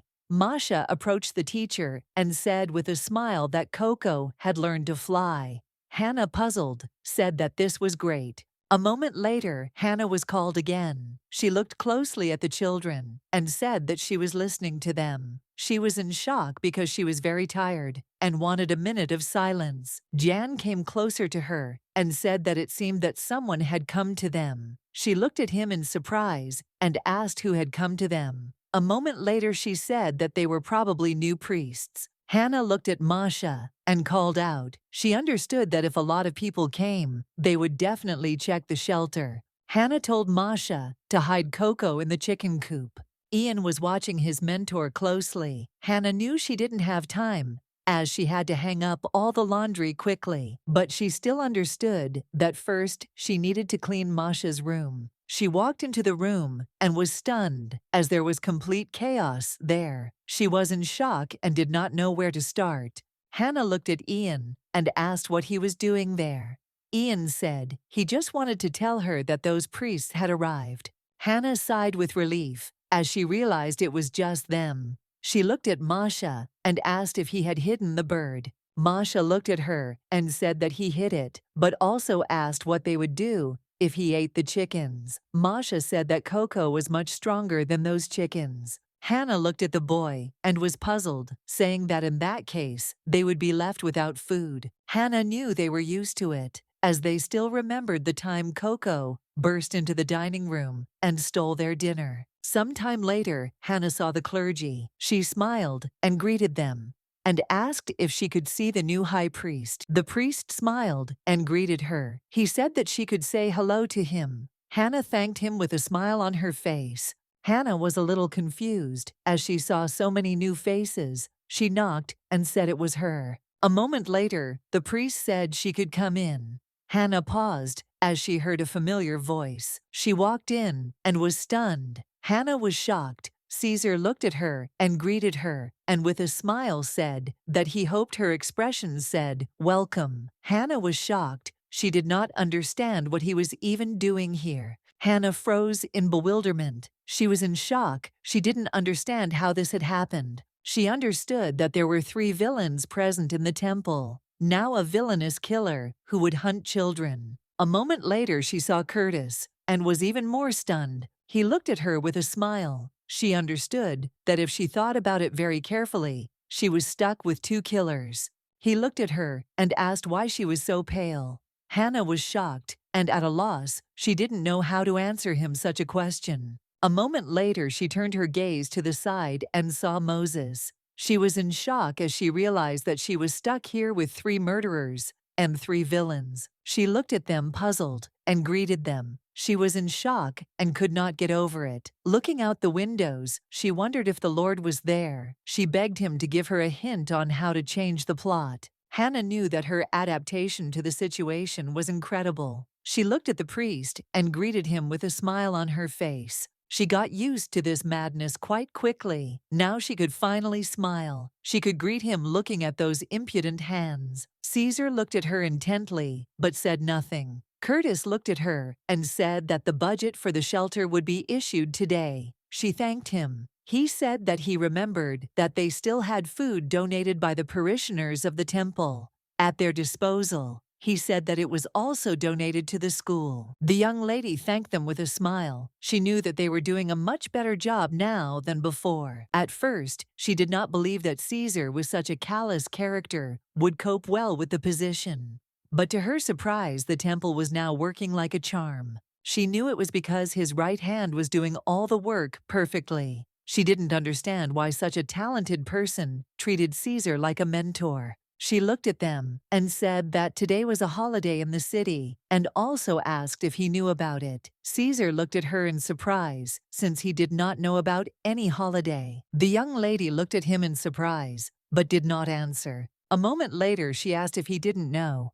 Curtis looked at her and said that he had no idea about the holiday. He said that if there was a holiday in town now, then they should be there. Hannah smiled and said that was wonderful. She said that they could meet the locals and have a good time. Hannah said that she really wanted to watch the fireworks with the children. Caesar looked at her in surprise. A moment later, Caesar said that they had spent a lot of money on the party. If there was a magical artifact there, he said that artifacts were not a pastime for the poor. Caesar said it would be nice to go there.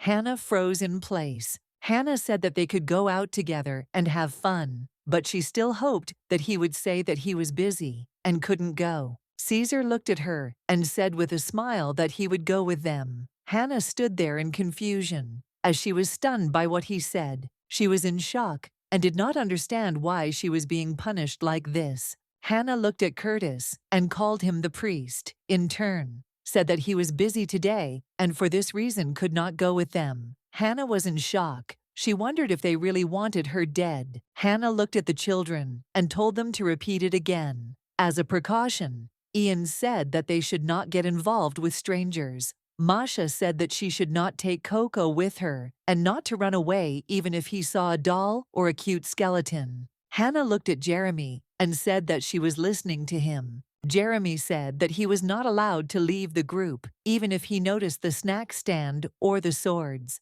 Hannah looked at him and said that he forgot something. He sighed heavily and said that he was not allowed to swear. Hannah smiled and praised them. She said that they were great and remembered everything, and now they could go have fun and watch the play. A moment later, Masha asked her what it was. Hannah looked at the carriage in surprise. She was a little puzzled because she knew that it was only a 10-minute walk to the city. She did not understand why Caesar decided to go in a carriage. She said that it probably belonged to their guest. Caesar looked closely at Hannah and the children. Hannah looked at him and asked if they were really going to eat on that thing. Caesar said his leg hurt. She looked at him and told him to get down, as they could get there on foot. She was shocked, as she knew he was ruining all the fun. Caesar smiled and said that now he understood why they called her a collective farm girl. Hannah looked at everyone and said that she didn't care what they called her, but she knew how to have fun. Hannah and John looked away, not making a sound. A moment later, they burst out laughing. Masha approached them and asked in bewilderment if they were laughing at him. Hannah looked at Masha and told him to be careful because he could rip his skirt. He told her not to worry so much as he would be careful that evening. Masha looked at the people in surprise and said that he had never seen so many people in the city. Caesar was watching them closely. Caesar knew that it was the children's first time attending the festival, as they had not been able to attend it last year because there was no one to accompany them. Hannah took the children by the hands and said with a smile that there was a lot of delicious street food here. She said that they could go and buy something from her convenient. Jeremy looked at the teacher and asked if she really had a lot of money today. Caesar held back his laughter. Hannah smiled and said yes. She said she took some today. She looked at the bishop and said with a smile that he did too. Jeremy looked at the priest in surprise and asked if he was a bishop. Ian said he didn't look like one. Hannah looked away in surprise and said that she saw a witch doctor who was selling medicine. Ian told the teacher that she shouldn't buy weird things. Like last time she said that, of course she wouldn't, but it still helped her. Then, Ian said that the mentor's height had not changed at all. Hannah froze in place and did not answer. Hannah is a very kind person, but her height is much shorter than other people. Lately, the children have started to grow quickly, so she bought a potion to not look like a dwarf, but unfortunately, it had no effect. Hannah was very puzzled by this fact. Masha pulled the mentor aside and said with a smile that they could try this. Hannah looked at the boy with skill Hannah looked at Jeremy and asked if everything was okay. But at that moment, she saw that he was not next to Jan. She was shocked, she said furiously, that she thought he was with them. With lightning speed, Hannah ran to find the boy. Masha asked Ian what he thought was Jeremy's location this time. Ian sighed heavily and said that he seemed to have been in a gun store. Caesar looked at her in surprise. He couldn't get used to it. Hannah, in turn, ran around looking for Jeremy. She ran into the gun shop, but the boy was not there. Then she went to the store where they sold sweets, but he wasn't there either. She ran around the city in a hurry and looked for him, but he was nowhere to be found. She stopped and caught her breath. She wondered where he had gone. I was worried that someone might have lured him and kidnapped him. A moment later, she saw a boy in the crowd, and she screamed. Hannah came up to him, took his hand, and asked what happened to him. She was very worried and was glad to see him. Turning around, he saw his mentor. Hannah was confused. As she saw his confused face, she looked at him and asked what happened.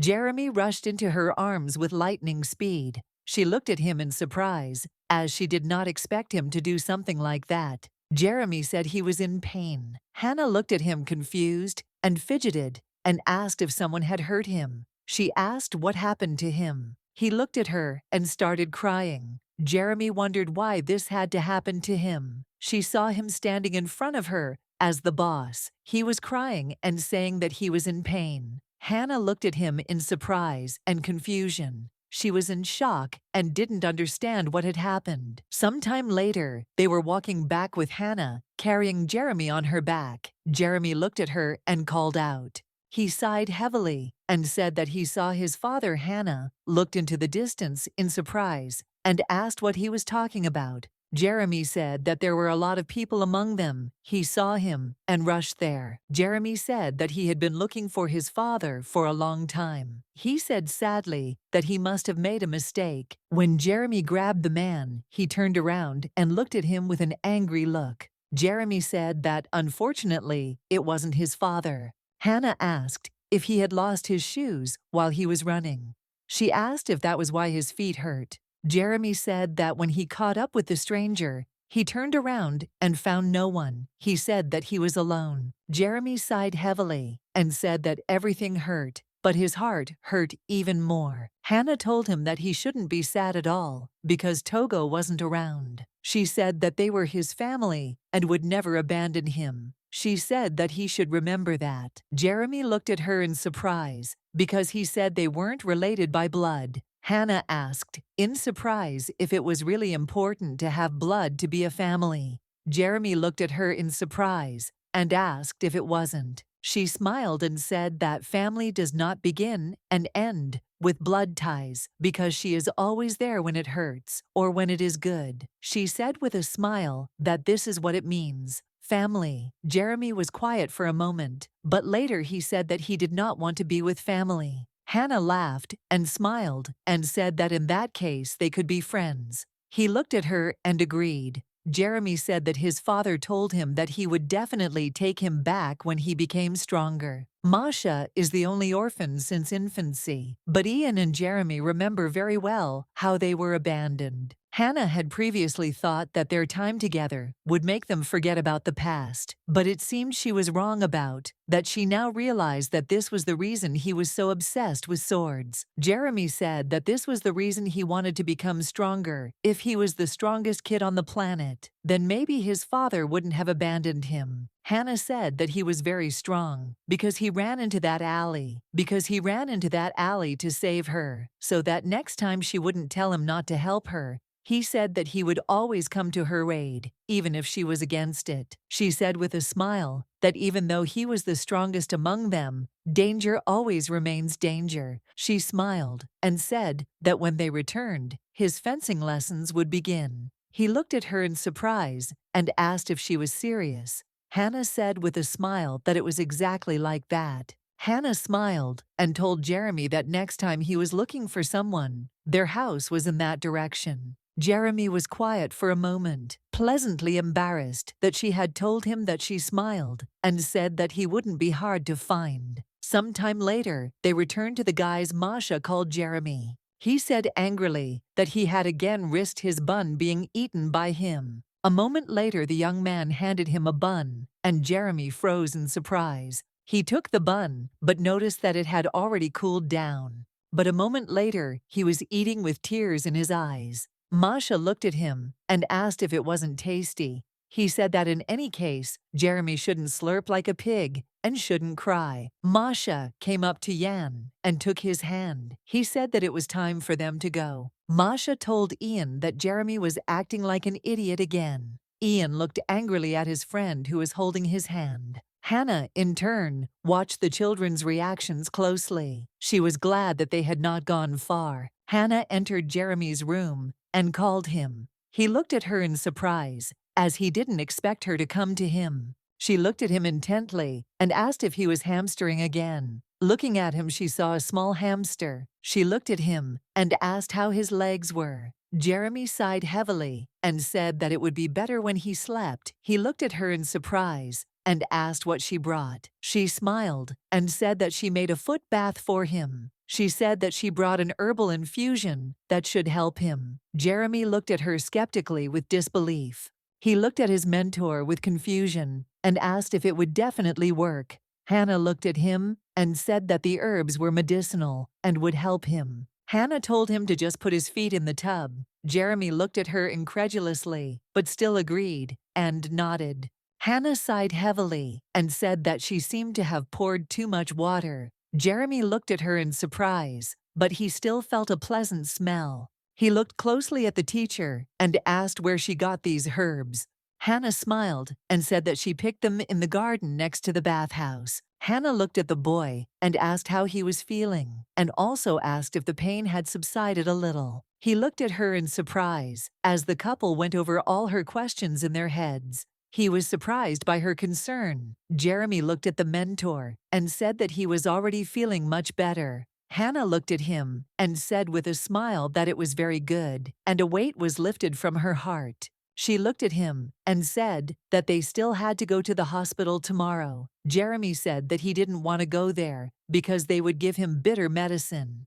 Hannah said that in order to learn fencing, your legs had to be healthy. Jeremy looked at her in surprise and asked if she really didn't mind his classes. Hannah looked at him in surprise and asked if she had ever lied to him. He said that she hadn't lied to him, but it was still very expensive. He looked at her and said that he remembered how she once let it slip, that it was difficult for her to support them because of her low salary. She was shocked and asked if she had ever said that out loud. Now she remembered that she had once been lying on the lawn and singing about her grief. She had not been herself then, but she still repeated these actions every time at the end of the month. Jeremy burst into the room to his mentor and called her. She sighed heavily and said that she wanted to lie down for another 5 minutes. Jeremy came closer to her and told her to get up because she had to look at his feet. He shook her and did not leave her side. Hannah was in shock. She did not understand what he was talking about because she had not woken up yet. A moment later, she stood up and said that she would do everything. She looked at him in surprise and asked what he was doing here at the crack of dawn. Hannah looked at his legs in surprise. She was surprised he smiled and said that he woke up and his legs were like new. She looked at him and said that everything was right and they didn't look so swollen anymore. Jeremy looked at her with admiration and said that his mentor and her potion had cured him. Hannah looked away and said puzzledly that she doubted it. He looked at her and said with a smile that he swears he is right. He said he will go and show the others. In the blink of an eye, he ran out into the street and showed his legs to his friends. Hannah looked at the boy in surprise. She wondered how this could help him. For a moment, she wondered if it could be that the water in the bathhouse was holy, or if the grass mown on the lawn really was medicinal. She knew that. However, it was not so important. The main thing was that Jeremy felt better, rubbing the back of his head with his hand. Her hand lit up. Hannah looked at Caesar closely, wondering why he was leafing through the papers with such a dissatisfied expression. She looked at him intently and was stunned. She wondered why he suddenly glowed like that. A moment later, Caesar looked at her and asked where they got that strange ostrich. The young lady was taken aback as she was staring at it. This morning, Caesar came to them and saw their pet. He looked at the bird in surprise and asked if this ostrich had a special diet. Masha looked at him in surprise and said that it seemed he was a little mistaken since it was a chicken. Hannah was surprised, as he only found out about Coco's existence today. Hannah looked at him and said puzzledly that it wasn't an ostrich. But a moment later she was taken aback as she realized that she should have called him an ostrich after all, since she had no idea what it was. He looked at her and said that this chicken. Hannah looked at him in surprise. She wondered if he was crazy. She couldn't believe how he believed that Coco was a chicken. Hannah said that they found him in the garden, in front of the temple. She thought that she still shouldn't say that Coco was hatched by Masha. Hannah looked at him and said that she wanted to ask something.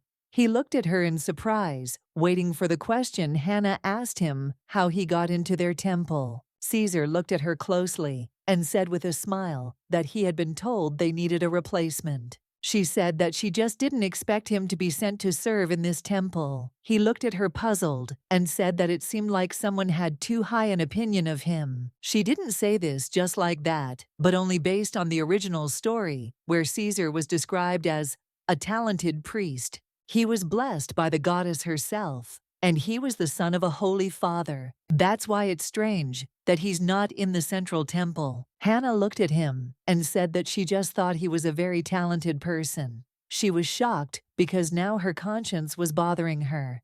To be honest, she didn't consider him talented at all. He seemed more like a typical guy who constantly sits at the computer and doesn't sleep for days. Caesar looked at her intently and said that he was being lied to again. She looked at him in surprise, as she wondered if he really could read minds. She smiled and said that it was time for her to go. She understood that she needed to leave quickly so as not to cause more trouble. She walked away, and he just waved back looking at him. She understood that he was definitely not a professional. That same day, she had a scheduled nap time. Hannah looked at Coco in surprise. She looked at him intently, as she wondered what he was. Coco looked at her and just grunted. Hannah pulled a piece of bread at him and told him to eat it. Coco looked at the bread in surprise and grunted. She looked at him in surprise and asked with a smile how such a tiny body could fit so much food. She still wondered who he really was. She looked at him and said that he was definitely not a dragon, since he did not look like one at all. Hannah lay down on the ground and sighed heavily, saying that she needed a nap too. She smiled and said that at this rate, she would definitely become attached to him. Coco, in turn, lay down next to her, and for some time they slept peacefully on the ground. Hannah baked homemade cookies. She entered the temple as she was looking for paladins. She was a little puzzled and surprised as their temple was empty. After the bishop was replaced, several paladins appeared in their temple. She thought that perhaps they did not care about this temple, but they were followers of the dawn of the child, blessed by the goddess. The reason she was looking for them so hard was very simple. She wanted to bribe a potential fencing teacher for Jeremy, and the bribe was cookies. Moses looked at her and asked if she really wanted to appease someone. Hannah shuddered because she did not expect someone to sneak up on her from behind. Moses looked at her and with his radiant smile apologized. He said that it seemed like he was scaring her. She looked at him and greeted him with a smile. He greeted her too. He looked intently at the young lady and asked how he could help her. Hannah smiled and said it was nothing important. She just baked too many cookies, so she brought some to treat them. He looked at her and thanked her. She looked at him and called him. He looked at her in surprise. She said that he was probably very bored, working in a temple located on the outskirts. Moses looked at her closely and said that this was not really the case. Hannah knew that she could not just give up. She looked at him and asked with a smile if he had any hobbies. He looked at her in surprise and said that he didn't seem to have any hobbies. Hannah said it was a pity, looked at him and asked how he relieved the boredom in this empty temple. She looked at him and asked if he could give her some time. She said that if he wanted, she could help him find a hobby. He looked at her in surprise as he did not expect such a reaction from her. Moses looked at her intently, since the girl who baked cookies for him also asked for his attention. He noticed that she had a blush on her face. He was shocked and wondered if this was a confession. Moses was shocked and confused by this whole situation. He never thought that he would receive recognition from a primary school teacher. He was shocked because he understood that this could be a date in the temple where he worked. He knew she was incredibly sweet, and she took care of her children like an angel, and he loved the smell of cookies. Moses was in shock and told himself that this was simply impossible. Hannah looked at him and asked with a smile if he wanted to take on an apprentice temporarily.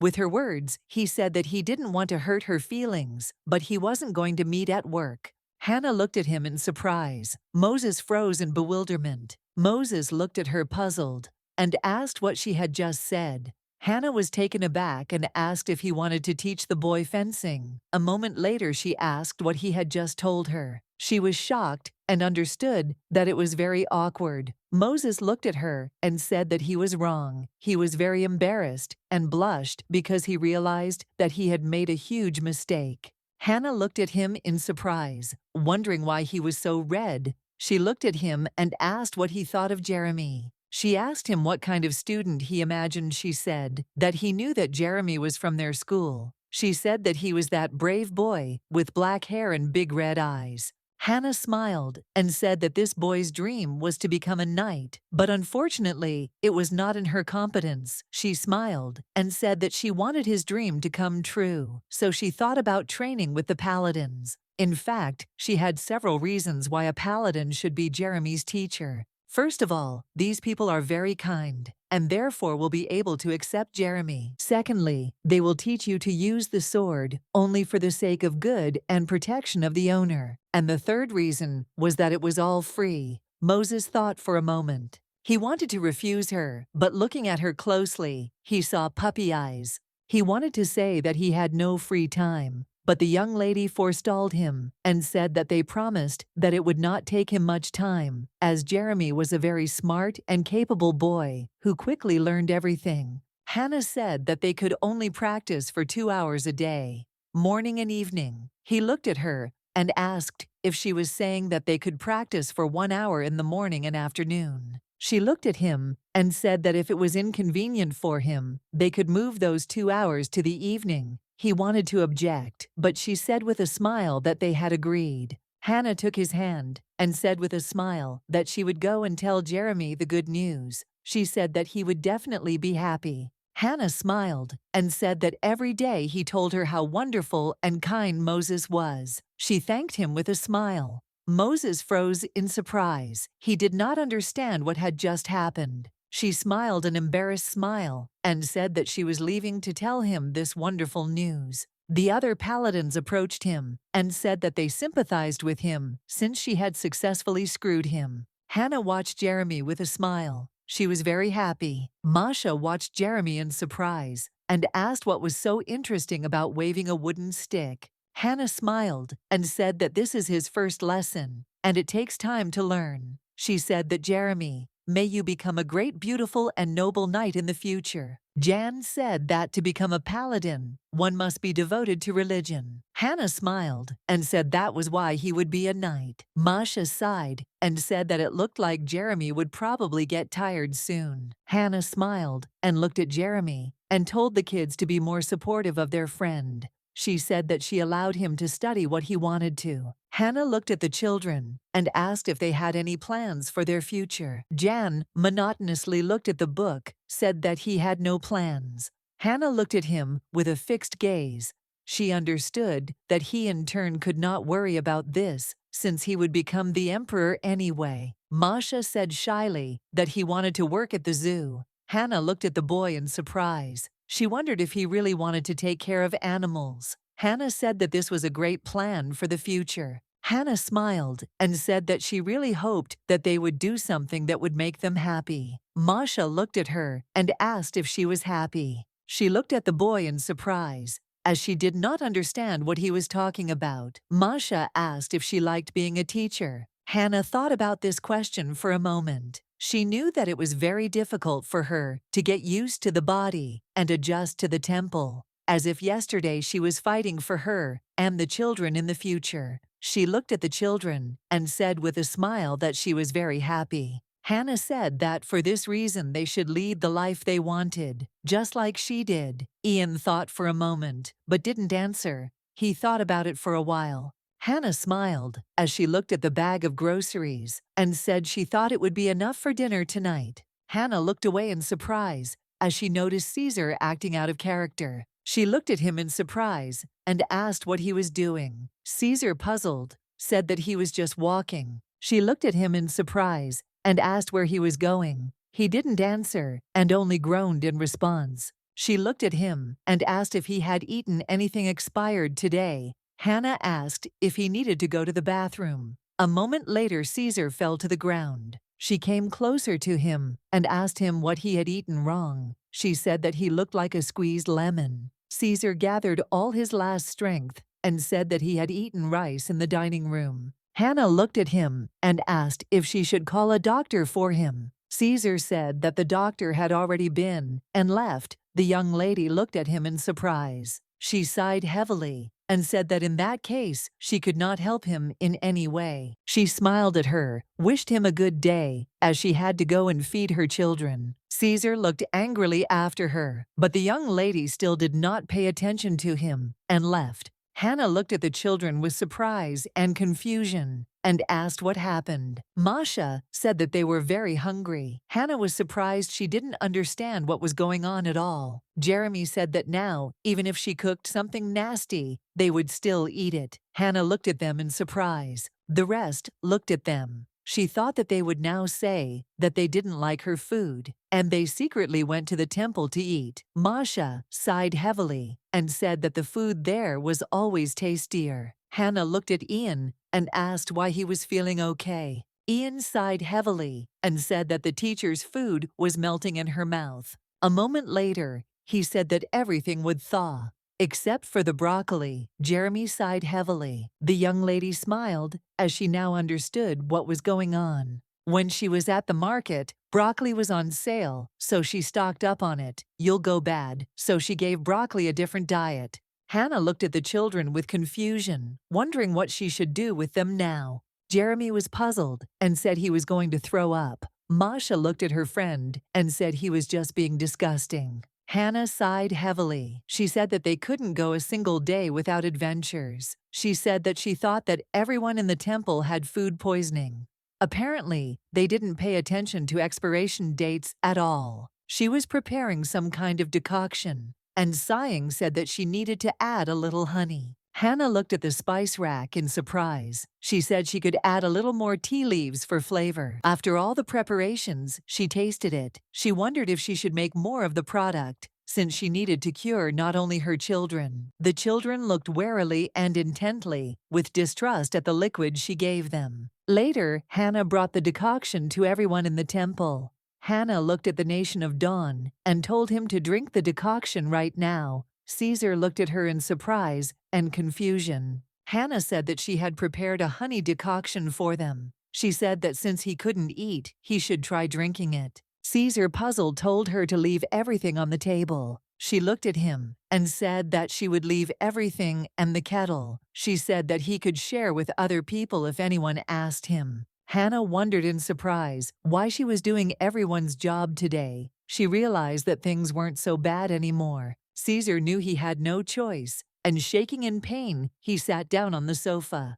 A moment later, he took the glass of honey infusion and began to drink it. He was a little puzzled, as the infusion was very sweet. Caesar looked at the glass in surprise, which was empty. He was in shock as he felt. Caesar looked at Curtis and asked if he was feeling better. Curtis smiled and said that it was exactly like that, and he also saw that Caesar was also feeling better. Caesar looked at his assistant with confusion and asked why he was cured. Curtis looked at him with surprise and asked if he didn't like it. Caesar said that it was simply very strange that the entire temple was healed. In one day, he did not understand what the reason was. Caesar looked at Curtis in surprise and asked if he drank honey tea yesterday. Curtis looked at him in surprise. Curtis thought for a moment, and after a few minutes of thought, he said that he had drunk the brew that was given to him in the cafeteria. Caesar remembered how he had also drunk honey infusion yesterday and felt much better, and in the morning everything had disappeared as if by magic. Caesar looked at Curtis and asked if he thought it was strange, since it was not a doctor who did it, but their teacher. Curtis looked at the nation in surprise and asked if he really needed to investigate this matter. Caesar thought about all this for a moment. Curtis looked at the young lady and said that the clergy were proud of her brew. She looked at him in surprise, as she did not understand what he was talking about. She did not understand how they could be cured with simple water and honey. He looked at her in surprise and asked how she managed to do it. The young lady hesitated because she did not know what to answer. She smiled and said that it was all thanks to a spoonful of honey and a pinch of love. And there was also pure water in the broth. He looked at her in surprise and asked if it was really only these ingredients that helped them. She looked at him and said that she added a few more leaves to the tea and nothing more. Jeremy ran up to Curtis and said that this was not the first brew of the mentor. Curtis looked at the boy in surprise. Jeremy said that his legs were also cured with his help. Curtis looked at the boy in surprise.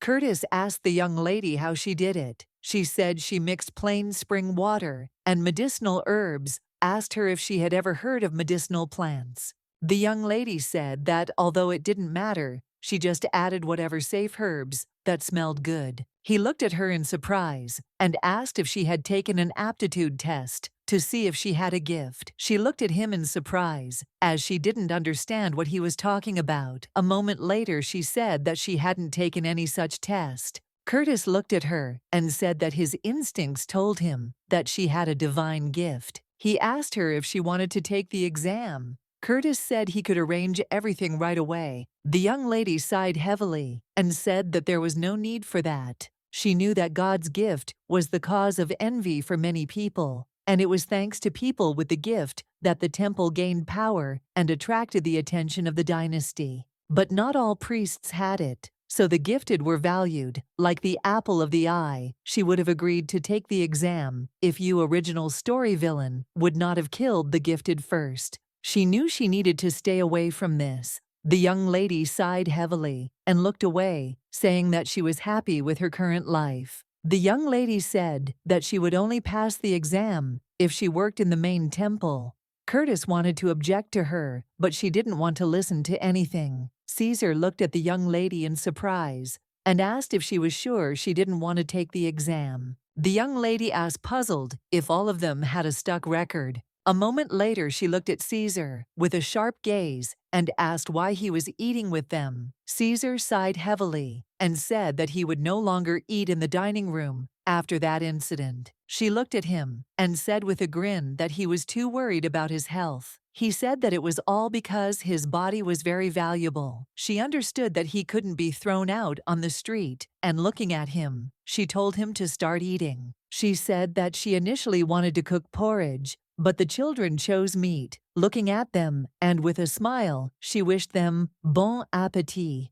Jeremy said he hated porridge. He said she even managed to stuff broccoli into carrot porridge. The young lady was shocked. She didn't understand how he could find out about this. Caesar looked at him and said that you can't complain about the food. Hannah was shocked, since Caesar himself had recently complained about the food. She looked at him and asked if she was right in thinking that he wouldn't eat with them tomorrow. Caesar looked at her and said that he planned to eat with them until the cafeteria improved the quality of the food. The young lady was shocked. She looked at him because he really annoyed her. She said with a smile that for her, money doesn't grow on trees. Caesar looked at her and said that he could give her 5% of the budget. The young lady froze in shock. She was in shock and was ready to faint, but she still understood that she needed to pull herself together. She knew that she couldn't agree, since this was money from the temple budget. She looked at him and said that it would be better if he helped them with the cooking. The children looked at her in surprise. Caesar sighed heavily and asked with a grin if she really wanted him to help with the cooking. Ian looked at his mentor and asked if it wouldn't be more profitable to take the money. Hannah sighed heavily and told him not to make her regret what she just said. Caesar looked at her and said that he would help the young lady, looked at him in surprise as she did not expect him to say something like that. Hannah was shocked. She couldn't believe that he agreed so quickly. She wondered why he didn't even bargain. She was already regretting what she had just said. Jan looked at her and said that it would be better for her to take the money. Hannah was shocked. She didn't understand why he gave in so quickly and agreed. Jeremy looked at her and called out while eating the meat with gusto. Jeremy smiled and said that Moses praised him today. Hannah looked at him in surprise. Caesar told Jeremy to chew first and then talk. Jeremy smiled and started telling about his fight with Moses. Caesar looked at him and told him not to bang on the table. Jeremy said that tomorrow he would close himself off even more. Caesar told the boy that he must not get up from the table if he had not finished eating. Jeremy looked angrily at Nation Zaria and said that he got him only even more rudely. Caesar looked angrily at the boy and asked what he had just said, calling him Shorty. Jeremy looked at him and asked why he was walking around their house, telling them how to behave.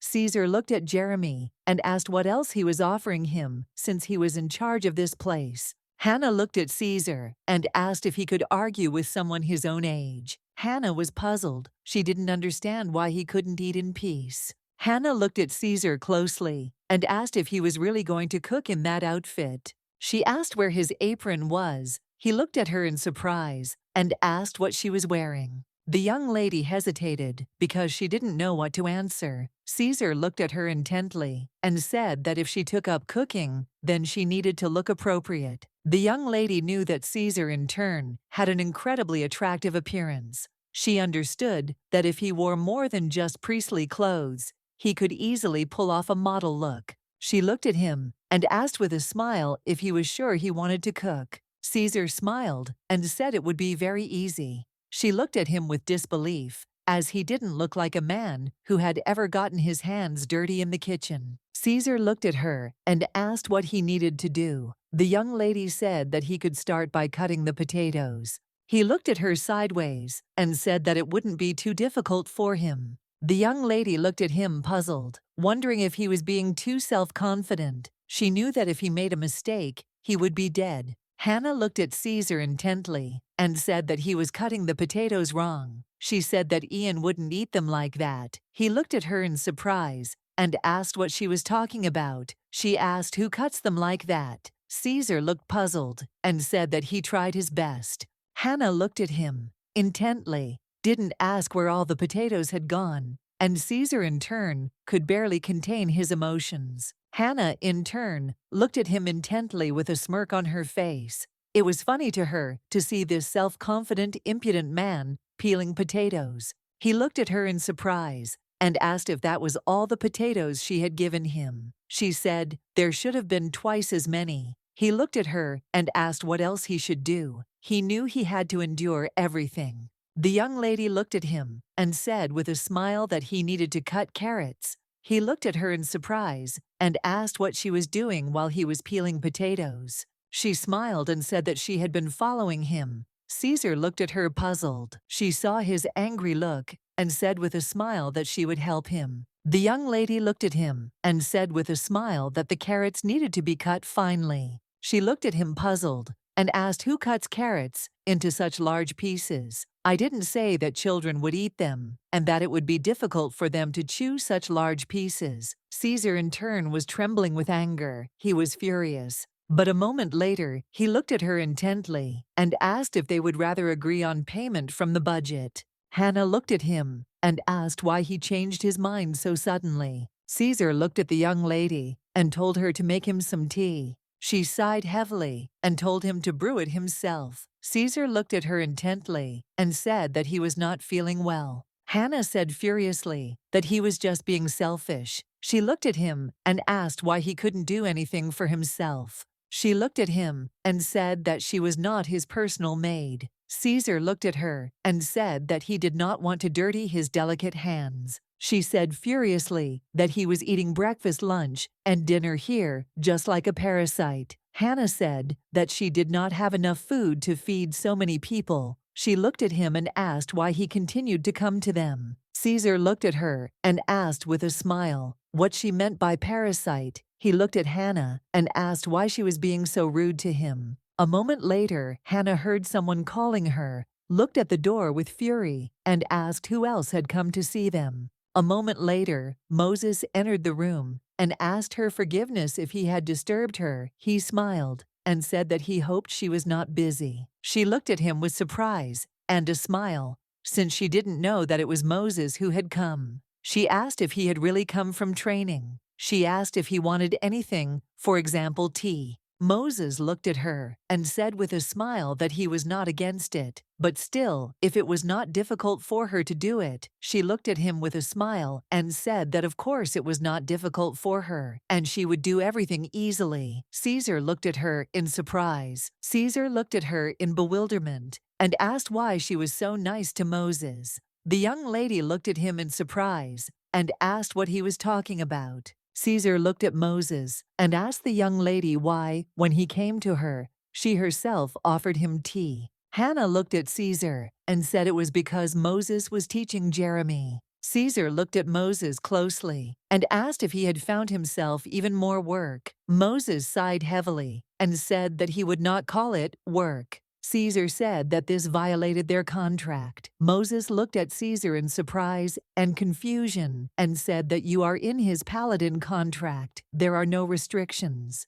Caesar looked at the login floor and said with a grin that apparently he decided to be willful since he works in a temple on the outskirts. Hannah was surprised by his task, but looked at Caesar and did not ask why he was suddenly so angry with the paladin. A moment later, Hannah handed him a cup of tea. She looked at him in surprise and asked if he wasn't going to drink it. Hannah said it was okay if he didn't want to, but Caesar snatched the glass of tea from her like lightning. Caesar drank all the tea to the bottom. He looked closely at the young lady with a duck face. She thought that he was getting better after all, but she was still perplexed because she did not understand why he was smiling at her so radiantly. Caesar looked at the young lady and wished her luck with a grin. The young lady looked at Caesar in surprise and asked if all this hysteria was really just about tea. Hannah was shocked as she noticed that he had stolen her glass again. Curtis looked at Caesar in surprise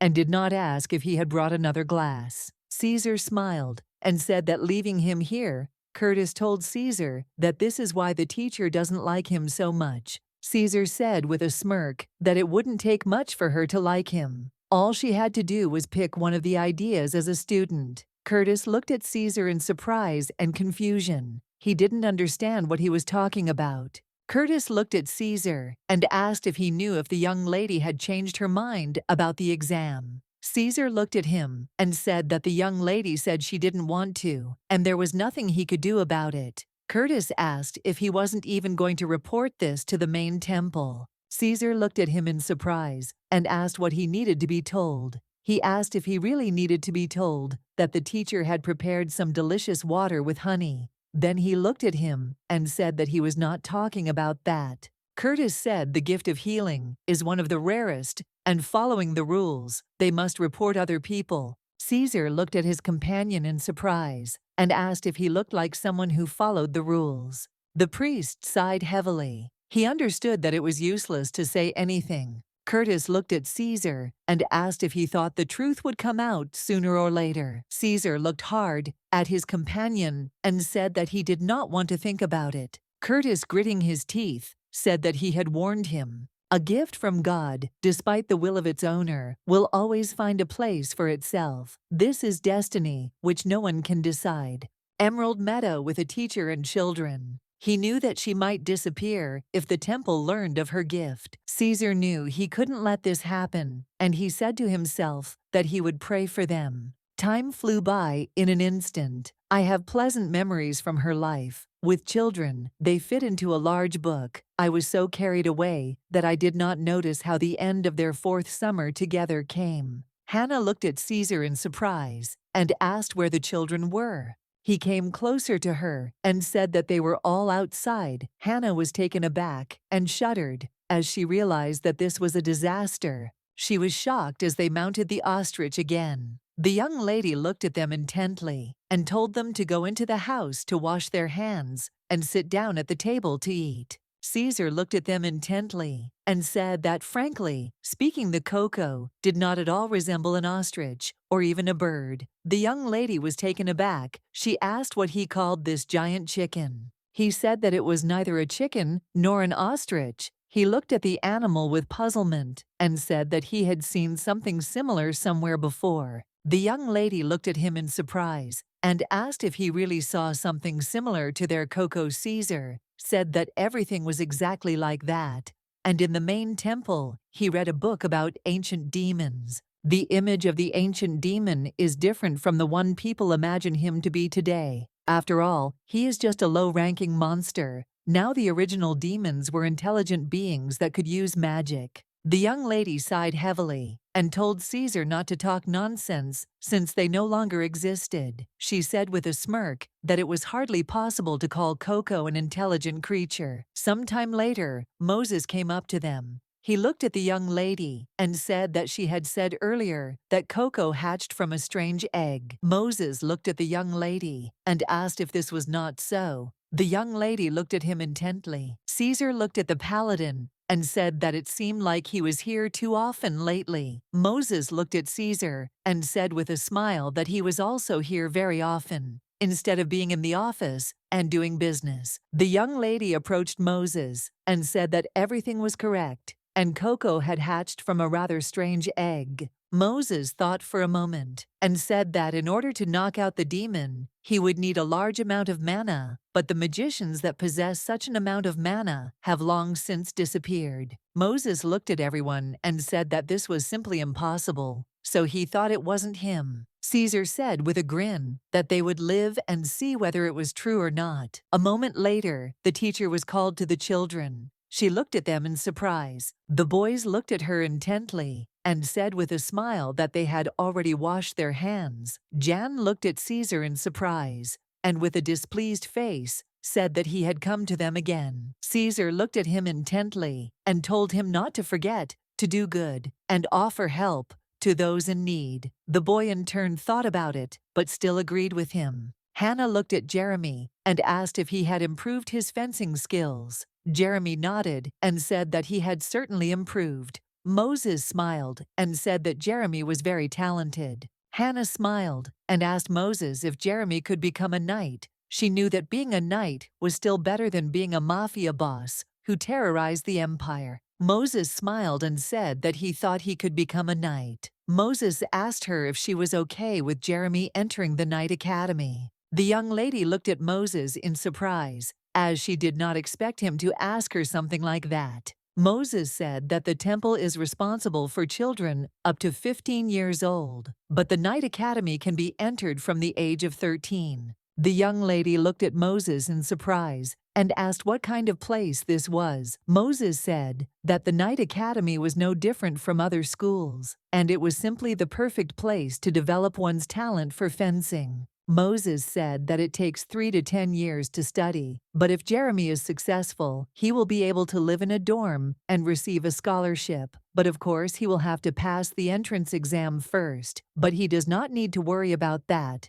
The young lady looked at the boy with surprise and intently and asked if he wanted to become a knight. Jeremy smiled and said that of course he wanted to. Hannah smiled and said that this was very good, and they could discuss everything after eating. He smiled and agreed with the mentor. Seeing Jeremy rejoice at the prospect of becoming a knight made her realize how close their separation from their children would be. She was puzzled because a feeling of loneliness suddenly came over her. The young lady decided to take a short walk in the fresh air after a good dinner. She knew that on the day the children left the temple, she would also have to leave it, because by that time, the temple will close the school, all because Caesar will send orphans to the main temple, and also other large temples that are not far from the center. She knew that this place is definitely approaching extinction. The young lady understood that she, Masha, and Jan should already think about their future. The young lady sighed heavily and wondered if the Coco was sleeping. Now she said that she needed to look in the chicken coop.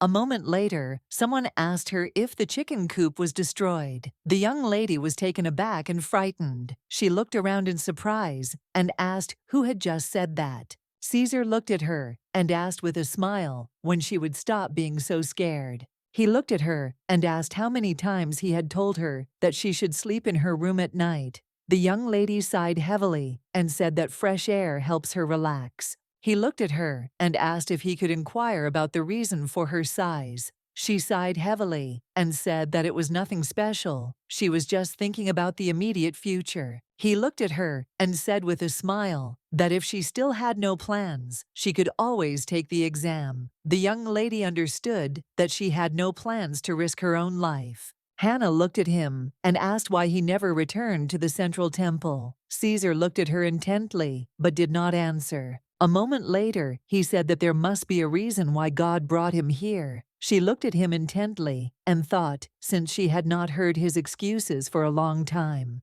He said with a grin that he seemed to have an interesting excuse. The young lady was shocked, since she had not said that at all, and he sat down, himself understood. They talked with Caesar all night about the insignificant temple with its stories. She looked at him intently. The young lady was enchanted.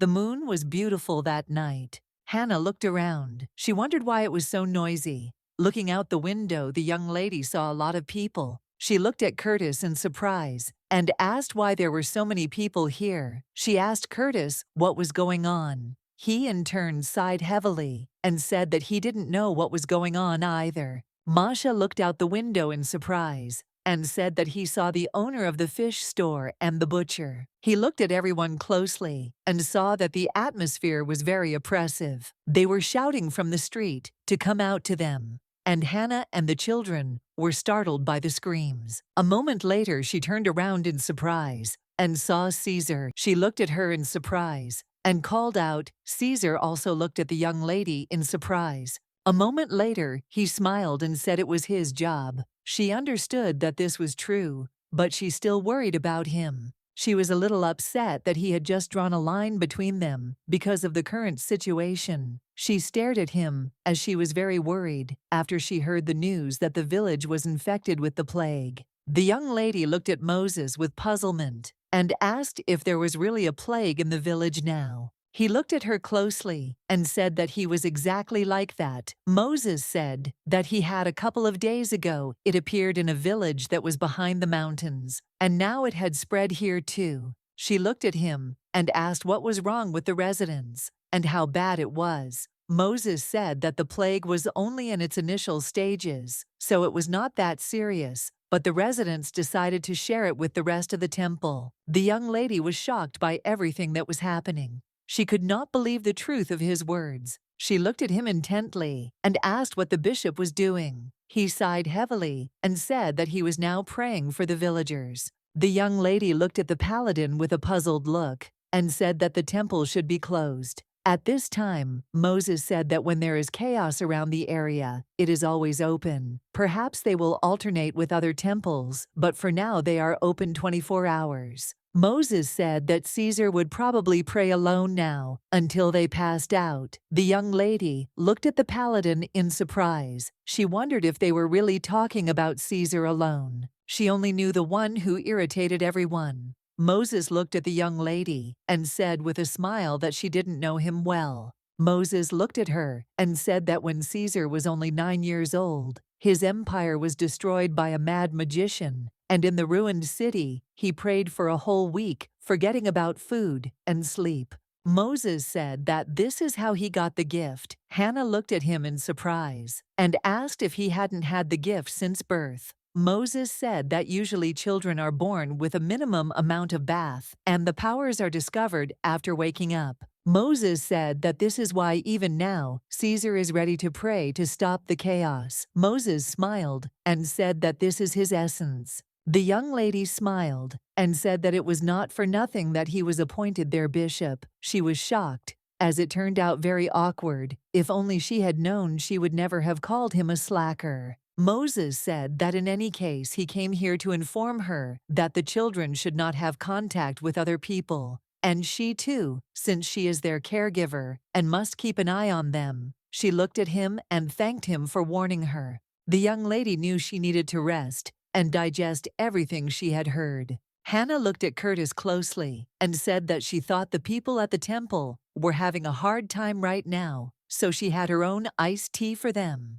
Curtis looked at her closely and said with a smile that she had prepared well. Hannah looked at him and said that she thought clergy should use protective equipment, too. The priest looked at her in surprise. After thinking about it, he said that perhaps she was right. He smiled and said that it was still important to them that believers felt at home. She looked at him and said that it was not safe. Curtis told Hannah that she still should not worry, because if suddenly one of the priests forgot to go, then he would be immediately sent to the main temple where they could heal. Hannah looked at him intently and asked if Caesar was still praying. Curtis said he was. She looked at him in surprise and asked if no one had stopped him to rest a bit. The priest looked at her and said that she could try to persuade him herself. She looked at him and asked what his first meeting with Caesar was like. He said that they met when he went to serve as a priest in the main temple.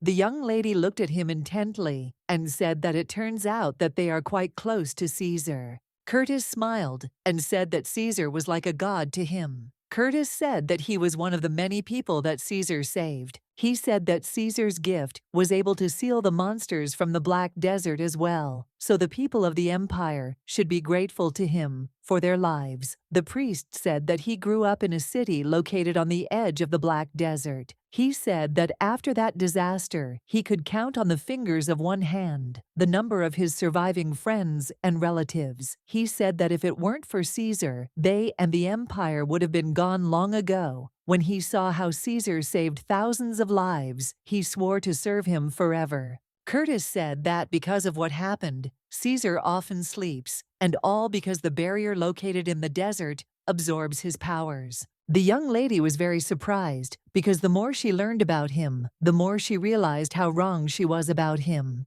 She looked at the priest in surprise and asked why this story was not known throughout the empire. Curtis said with a smile that Caesar did not want to make it public.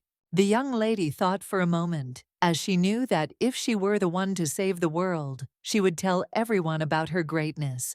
The priest smiled and did not say that they had no right to condemn him. Hannah looked at the priest intently, but said nothing. Now she understood why he sometimes behaved like a parasite. Misha sighed heavily and said that their high priest was also praying today. Hannah looked at them intently and smiled and told them to follow his example. She said that they could pray and be good people. Ian looked at her and asked if she hadn't said that the high priest was a parasite. Masha said that she had said that the priest was a complete slacker. Jeremy, in turn, said that she had cursed him in every possible way. The young lady sighed heavily. She knew she had made a huge mistake. Looking at them, she said that everything was just fine, thought about it, and realized that she shouldn't have spoken so badly about him. They looked at their mentor and asked how much longer they would have to sit in quarantine. Jeremy said that he heard that hundreds of people had died in a village nearby. Hannah was shocked as he said such things with a smile on his face, and while swinging his legs, Jeremy said that there are more and more people in the temple every day. Hannah said that everything is true, and the residents are very concerned about the current situation. Jeremy glanced sideways at the teacher and said that he heard that they said that if you come to the temple, you are less likely to get sick. Hannah looked at him in surprise and asked who told him that. Jeremy looked at his mentor and said that Moses told him about this when he gave her the book on fencing. Hannah looked at him in surprise. Hannah looked at the boy and asked him if he believed that God could stop the epidemic. Jan looked at them and asked how else could it be explained that none of the priests had become infected yet and that there were so few sick people in their village. Hannah looked at them in surprise. Jan said that this is why there are rumors that this is a blessed place. Sometime later they noticed that people from the port came. Hannah looked at Jan in surprise and asked how he knew. Jan said that if you look closely at the material of the clothes, you can see some differences. In addition, the man is wearing boots and a fisherman which are not worn in their village. He looked at his friends and asked them what they thought. He asked them why exactly the temple remained uncharged. The guys froze in bewilderment. Hannah just smiled and did not answer. Masha smiled and said that it was not difficult to guess about it. Jeremy also said with a smile that even he knew. Hannah looked at them in surprise and asked what they were talking about. Masha smiled and said that it was so funny that she was the only one who didn't know why their temple was blessed. Hannah looked at Ian in surprise and asked if he knew too. Ian, in turn, sighed heavily. Looking at the mentor Hannah called the children, in surprise, she asked if they would really leave her in confusion. Masha looked at the teacher and asked if she would bring them tea. Kana smiled and said that she would bring everything, since she had completely forgotten about the tea that she had wanted to bring them earlier. She sighed heavily and said that she had little time, and she still needed to boil some water. A moment later, she said that she was running to do everything. The children looked closely after her and said goodbye. Hannah was carrying a full kettle of water and was in shock because it was too heavy. A moment later, someone put a hand on her shoulder. She shuddered and turning around screamed. Caesar looked at her intently and asked if she could stop being afraid of him. The young lady looked at him intently and apologized. She said she had been too focused on not dropping the teapot. He looked at her in shock. Hannah looked at his face in surprise. As it was very pale, she asked what happened to her. Caesar looked puzzled and said that he felt like he was going to die. He asked if he could have some tea. She looked at him puzzled and said that she would do it right away. Hannah looked at Caesar and asked if he had slept at all. Caesar said he had not slept. Hannah looked at him and said that they should alternate with other temples, or he would be the first to see the god. Caesar sighed heavily and told her not to worry about him too much. The young lady looked at the priest intently, not taking her eyes off him. A few minutes later, he looked at her and asked her why she hadn't left yet. As she was watching him intently without moving, she smiled and apologized. She said she thought he was sleeping standing up.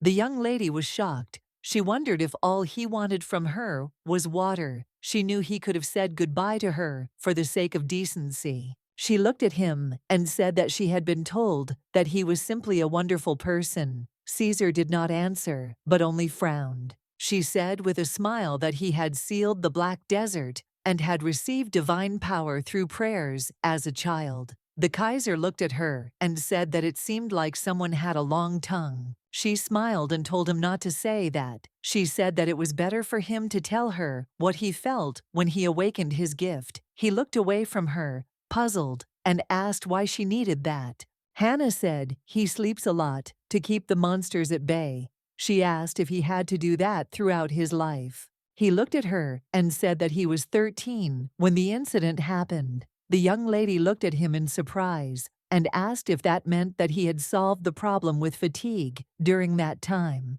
He looked at her and said angrily that it wasn't so. He said that he wasn't such an idiot as he used to be, and now he could get rid of the monsters without all these seals. She looked at him in surprise, as she didn't understand what he was talking about. The teaser said that he could just kill them all. She knew that if you think about it, in the original, Caesar is described as some kind of religious fanatic who is ready to exterminate the villains. If only there was peace on this earth. She understood that from such a quiet man, you can expect whatever you want. She looked at him and said with a smile that, in that case, he should take care of himself. He looked at himself in surprise and asked what she wanted from him. Hannah looked at him and asked if he could help her. Caesar looked at her with a piercing gaze and said that he could hardly help her. Now she sighed heavily, since she did not expect more pressure after she smiled, looking at him, and said that in that case, she would leave him. Caesar was puzzled, as he was on the verge of exhaustion, but after one glass of tea, he feels much better.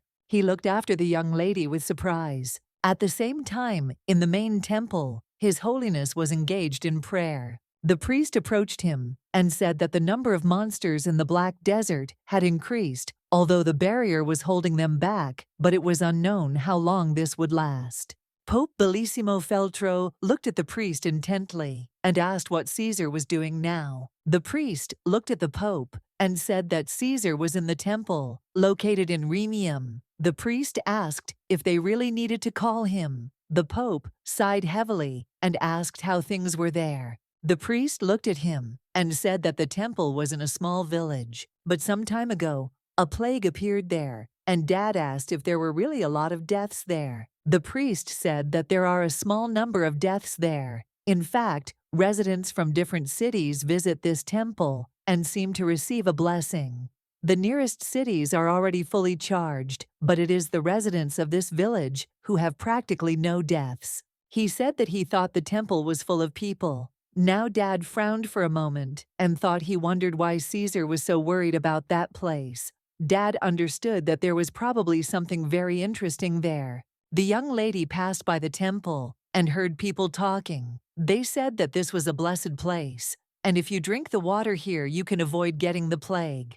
But they were still surprised and did not understand why in that case there were no nobles here yet. People said that this temple is not for sale, and it will not be bought with any money. The young lady looked at all the people who came in surprise and asked if you have this water in the temple, shouldn't they provide it to the residents? Masha looked at Jan and said that he wanted to argue with him about the fact that the mentor would not understand everything. Soon Jan sighed heavily and said that he thought she was just playing to the audience. Masha came closer to her and said with a smile that she should already come to terms with the fact that she has a healing gift. Hannah smiled and said that she was sure that it was just a coincidence, but she was a little puzzled as she realized that she was literally doing nothing. She knew that only at the end she added a little bit of leaves to the tea. She felt very awkward about it. She wondered if she shouldn't have some kind of awakening because of the great healing. Hannah said that, although the temple is currently working tirelessly, she is very happy that thanks to it, the villagers are safe. But she still wondered why she was so sleepy now. Hannah looked at the children and said that she was going to take a nap and that they should wake her up after class. Masha looked at the mentor and said that it seemed she had big problems. Jan asked the mentor if they needed to call someone. A moment later, they saw the bishop, who said that they did not need to call anyone. He looked closely at the young lady and said that his intuition had not failed him after all. He slowly picked her up in his arms. Caesar said that he also often just sleeps when he uses the gift. Ian looked at Caesar and asked if their mentor was ill. Caesar said that their mentor was just tired. Yang looked at Caesar and asked if it was harmful to the body to use such a large amount of sacred power. Caesar would in turn look closely at the boy and tell him to look at him. Ian sighed heavily and said that it seemed to be doing harm. Caesar looked at the boy angrily and said that he wanted to convey to him that there was nothing wrong with it. Jan said that their world is set up so that every gift comes at a price, so he has every right to worry. Caesar said that he was right. Sooner or later they would have to pay for everything, since God does not give anything for free. Masha looked at him in surprise and asked why everything was exactly like this. He asked, "But doesn't God love them?" Caesar looked at them and said that man was created by God. Jan said that this is why he doesn't like temples. Caesar said that he had no doubt about it. Jan looked at the high priest and asked if he would tell him anything more about their God. Caesar said that he was confused. Some time later, the young lady decided to check the situation outside the temple. She saw that in the city, almost all the shops were closed. She knew she needed to find all the things she needed as quickly as possible.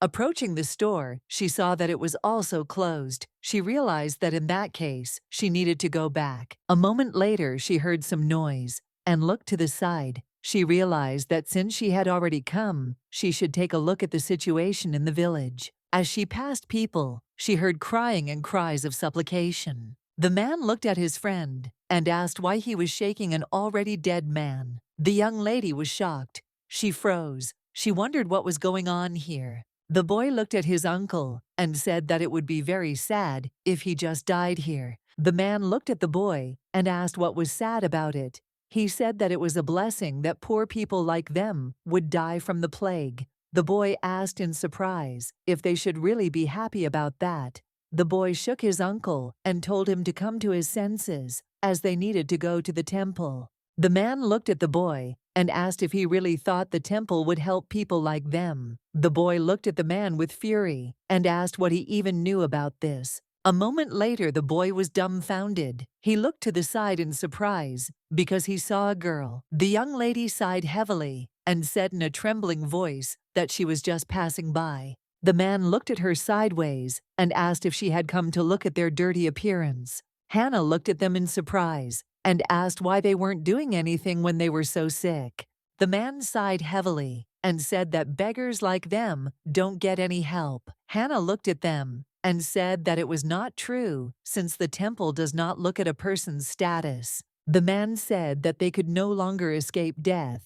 He looked at her and asked if she understood this. Looking at her, he asked who would help them, since everyone was busy only with their own salvation. She came closer to the boy and asked if all the people here were sick. The boy was puzzled and said that this was true, and almost everyone was sick. She looked at him in surprise and asked why he wasn't getting treatment. The boy looked at her and said that, as the old man had said earlier, people give up even though they don't try very hard. He said that the people here are used to giving up. Hannah froze in shock. She didn't know what to do in such a situation or what to say. She saw the alley where the light didn't really reach the rotting bodies and excrement, the debilitating stench. She knew that if death had a smell, it would probably be like this. She realized that the place she had just looked at was only the tip of the iceberg. A moment later, the man began to cough, and blood began to pour from his mouth, and the boy in turn called for his uncle. The boy said that not everyone here is a beggar. As the disease spreads, there are also those who have lost everything, which is why they were abandoned. The boy said that this uncle was the owner of a large store. The boy said that because of his illness, his sons had abandoned him here. Hannah was in shock and could not believe such a thing. The man coughed again, and the boy hurriedly ran up to him and started calling him. The boy screamed and asked the man to wake up, but he did not answer. The old man looked at the boy and said that in the end, he had given up his spirit. The old man told the boy to close his eyes. Hannah could not stand such a sight, as she felt sick from everything. The old man looked in her direction and said that if she did not want to get infected, she should leave this place. The young lady ran without looking back. It was hard for her to endure this. A few minutes later, she stopped to collect herself. She was in shock and wondering how this could be. She said with tears in her eyes that it was simply impossible. Hannah knocked on Caesar's door, and he said she could come in. Caesar asked in confusion what had happened, and the young lady called out to him in a trembling voice. He looked at her stunned expression in surprise and froze. She called him several times. Coming closer to him, she said that there was complete chaos in the village. People were dying, coughing up blood, and families were abandoning their relatives who were sick. Caesar came closer to her and told her that she needed to sit down first, and then they would talk. He looked at her and told her to calm down and take a breath and then tell him everything. Hannah calmed down and a moment later said that there were many plague patients in the village. In a trembling voice, she said that there were a lot of them. He looked at her and said that it meant she was in great shock when she saw everything. Hannah said that it was difficult for them to come to the temple, let alone to the hospital. Caesar said that the temple was open to everyone. He said that they should dare to say that not only those who have access to it can enjoy the right to all benefits. She looked at him and asked if he could leave the temple to help the people. Caesar looked at her and said that they just didn't have enough people to look after all the sick people outside the temple. She was shocked, but still understood the situation. She knew that not only Caesar, but also other priests, did not sleep at night and suffered from lack of food.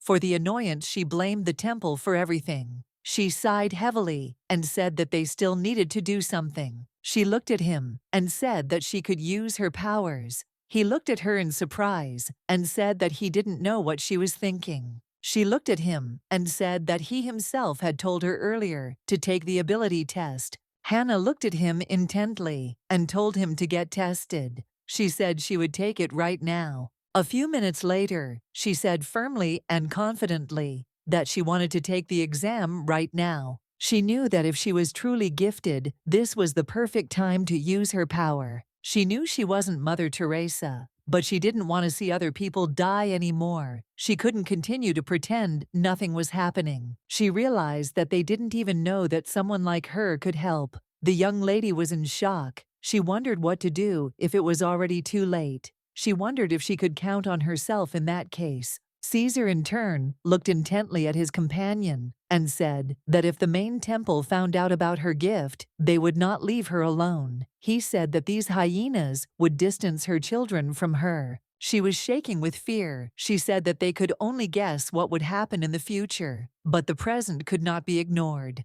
He sighed heavily and said that she didn't want to be a priestess.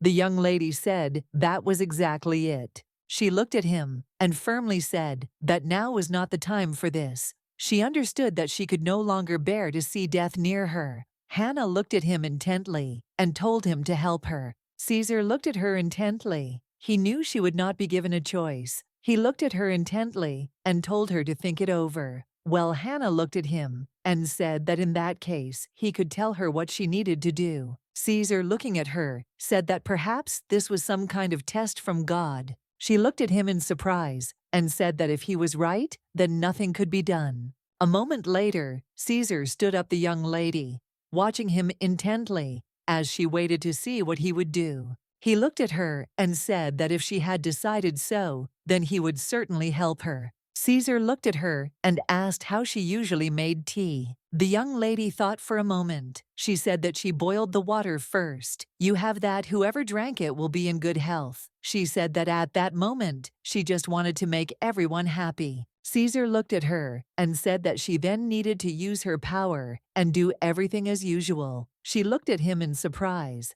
and asked if this would really work. Caesar looked at her and told her not to think about the outcome. He told her to just believe in herself. The young lady looked at him intently, nodding. Making tea. She repeated all the actions she had done before. She smiled and said that she chooses tea according to her mood and always finds what she needs. She smiled, holding a jar of tea in her hand, and said that today she wants to brew this particular one. Looking at him, she said with a smile that when the water starts to boil, she calms down because she imagines how the people around her become happier. She sighed heavily and said with a smile that maybe she would regret it later. He looked at her in surprise and asked why she didn't want to be a priestess so much. Hannah looked at him and asked if he wanted to become a priest. Caesar sighed heavily and said that he did not want to be a priest. As he was thinking about farming, the young lady froze in place, as she did not expect to hear something like that. She smiled at him and said that she was sure being a farmer was a lot of fun.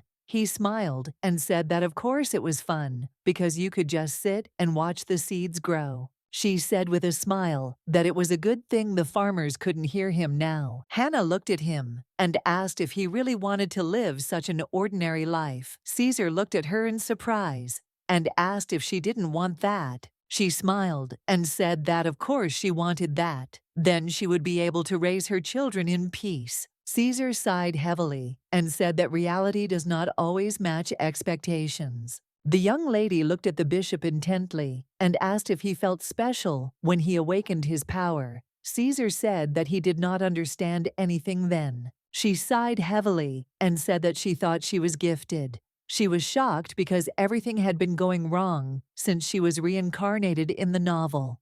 She thought that maybe God was just using her and watching for laughs. She looked at him and said with a smile that she would definitely regret this, so she asked him to comfort her later. He looked at her intently and told her not to even ask for it. Looking at him, Hannah understood that no matter how much he grumbled, he still cared about her. Now she understood him more. The young lady smiled and said that the water had already cooled down. She said that the main role here was played by the instruction she poured in the leaves when she felt it was time. She looked at him and said with a smile that that was all Hannah said, that it wasn't that hard. He looked at her in surprise and asked if she was tired. The young lady thought for a moment. She said that she had been sleeping a lot these last few days, but not like him. Caesar understood that it was time for him to resign himself to this. He understood that if her divine gift was so strong, then a quiet life was out of the question. He looked at her and asked if they were making tea for the whole city. She looked at him in surprise and asked if he himself hadn't said that they didn't have enough people. Caesar looked at her closely and said that if he said that she had done everything many would understand, but for her own protection, he would try to keep the rumors from spreading. She smiled and told him not to worry, as it didn't matter. Now she said she didn't care if anyone knew about her power, as they just needed to help the villagers. Caesar looked at her intently and said that they could call this concoction holy water. The young lady looked at him in surprise, as she did not understand what he was talking about. Caesar smiled and said that he thought it was the perfect name for her tea, and that faith would also give the residents strength and help them recover faster. The young lady looked at the Dawn Nation with a smile on her face. She smiled and said that it would be very good if it worked.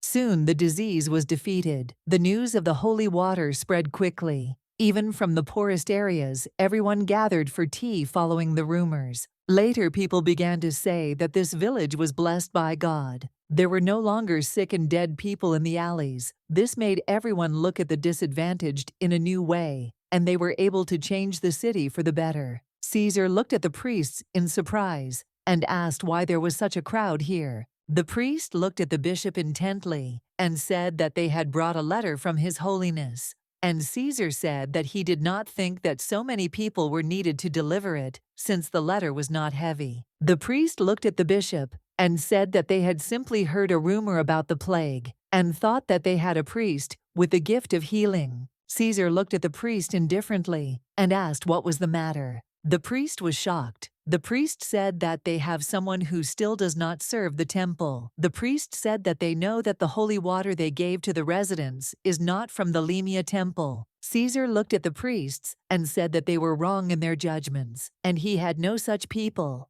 The priest said, looking at the bishop, that then he would not mind if they conducted an investigation and questioned the local residents. Curtis wanted to object, but Caesar told his friend that it was pointless. Caesar looked angrily at the priests and asked if they thought he would simply allow them to rummage around his temple. The priests froze in bewilderment. They were in shock, and his aura was also pressing on them. One priest felt ill, and the other priest looked at the bishop in surprise and asked if he had really used his gift against them. Caesar looked at the priests and used his power. The priests were shocked. They fell to the floor, as it was physically difficult for them. The priest looked at the bishop in surprise and asked angrily what he was doing. Caesar glared at them and said angrily that they wanted to interrogate his people, and he couldn't control his strength when he thought about it. The priest looked at the bishop and asked if he was really going to oppose the main temple. Caesar asked if there was anyone among them who would dare to contradict him. He looked at them and asked if a priest who did not know him wanted to contradict him. Caesar looked at them and calmly told them not to disgrace themselves and to leave the temple. All the priests froze in bewilderment. The priest looked at the bishop and told him to at least read the letter from the Pope. Caesar said that when he had time, then he would read it. Caesar smiled and told them to give his regards to the old man. Curtis looked closely at Caesar and asked if he was okay. Caesar sighed heavily and said that he just hoped they understood everything he said, that he should still read the letter from the Pope. The Pope wrote to him that he did not know how his 3-year vacation in the village had gone, but during that time the world had changed a lot. He wrote that, of course, there was no point in telling Caesar about this, since he did not care at all about it. He wrote that problems had arisen with the Black Desert. The Pope wrote that he had no idea how to get rid of her. He wrote that Caesar was very much needed by the temple, and they also needed people who had the gift of healing and fighting, since they would be useful in that damned place. He wrote that many could suffer, so the Pope advised him to immediately start looking for a priest of healing. He told Caesar to find a man immediately. The Pope also wrote to him, asking him to return his priests safe and sound. He wrote that he would pray for God to protect him. Caesar threw the letter away in anger. He sighed heavily and said that it was just a waste of his time. Caesar was puzzled. He understood that someday the truth would come out, and it seemed that the Pope already knew everything. Caesar understood that it was all at the wrong time, since he did not want to separate her from the children right now. Caesar looked at Curtis and called him. He looked at him in surprise. Caesar told Curtis to tell those idiots who left that he was ready. Curtis looked at the young lady and said it looked like she was going to have to take an exam. Now the young lady understood why such a crowd of priests had come to the temple. She understood that they had come for her. Curtis looked at her and said that the bishop of the main temple seemed ready to take the exam. She looked at him in surprise and asked what would happen if she did pass the test. He said that usually the main temple immediately drags people like her to itself to make them priests or clerics. She looked at him in surprise and asked if she would really have to leave. Curtis looked at her and said that she would have to leave, but not right now. She looked at him in surprise and asked, "What do you mean?" Curtis looked at her and said with a smile that she could live there until the children left the temple. The young lady was shocked. She wondered if he was serious about telling her all this. She wondered if she shouldn't have been dragged there by force due to the lack of people with the gift of healing. She had heard that people like her were almost taken prisoner. Curtis looked at her and said with a smile that Caesar had made those very conditions. He said that Caesar had decided that it would be better for her to stay with the children until they grew up. The young lady was surprised. She had previously thought that he did not like her. She wondered if he did this for her sake. She looked at Curtis intently and asked what the temple would take from Caesar. For such conditions, the devil said that he would participate in the destruction of monsters in the Black Desert. The young lady was shocked. She realized that it was her fault that he had to go to the battlefield. Curtis looked at her and told her not to worry, since Caesar would have been sent there anyway. He smiled and said he just wanted to let her know the test was coming. The young lady looked at him and thanked him. She continued to stare after him for a while. She knocked on the door and asked Caesar if he was there. Caesar said that she could come in. Entering the room, she said that she hoped that at such a late hour she had not disturbed him. He looked at her in surprise and asked why she was there. Hannah looked at him and said that she came to him because it was her fault he was leaving. Caesar said that it was not, so he looked at her and with a smile asked if she seriously thought that it was only because of her that he was going into the desert. The young lady looked puzzled and said, "Of course not." Of course she knew he was a great priest who was going to save the empire. He looked at her and told her not to serenade him, as there were a lot of his admirers besides her. The young lady was shocked. She came to him just to talk, and he again put her in an awkward position because she still felt obligated to him. Caesar said he would have gone there anyway, but now they both won. She looked at him and thanked him with a smile for everything he did for the children. Caesar looked at her intently, but said nothing. She knew that he always took care of them and also kept a close eye on their finances. She looked at him and asked when he was leaving. Caesar said that first he needed to go to the main temple to consult about a suitable day for the trip. She sighed heavily and said that she hoped that it would not happen. Soon she understood that she had done little for him. She knew that lately he had not eaten anything at all and looked very tired. Caesar looked at her and, sighing heavily, told her to communicate with him as usual. She smiled and said that she would certainly tell the next generation how wonderful he was. Caesar said that she had no need to do such a thing. He looked at her and asked if she was going to build monuments to him. She smiled and said that it was just a wonderful idea. He looked at her and asked if she knew that everything would be deducted from her salary. She looked at him and with a smile asked if he would mind something simple, small in size. Caesar said that she could chat about all sorts of nonsense outside his office, since she was distracting him. The young lady was shocked, since she was pouring out her soul to him, and he was saying such words to her. She looked at him and said that anyway, she wanted to thank him for everything. She smiled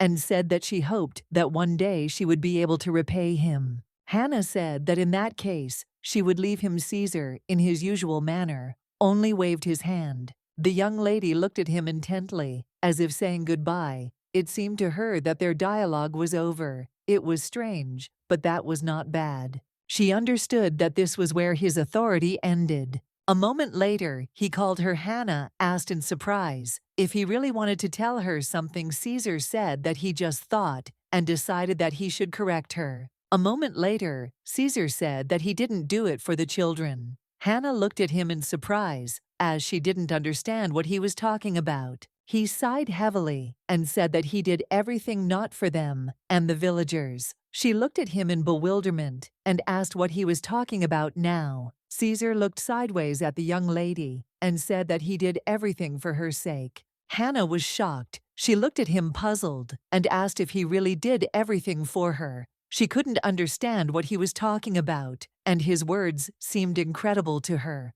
She was confused because he had asked her earlier if she seriously thought that he was going into the desert just because of her. Caesar looked at her intently and said that he just didn't want her to forget about him. He said he would be glad if she remembered him all the time. After these words, he told her to leave quickly. She looked at him in surprise, wondering if he was in a bad mood again. Misha looked at Coco with a smile and asked if they were really going to sleep together tonight. He looked at his pet in surprise and asked how his black plumage could be so shiny. He knew that the teacher had told him earlier that they couldn't sleep together, but he still thought that for one night they could make an exception. He looked at him and said with a smile that they would live happily ever after with him. He hugged his pet tenderly as he was happy to be near him. The next day, Hannah entered Masha's room. Hannah was shocked because she saw that Masha was sleeping with Coco, and the boy had an unhealthy look on his face.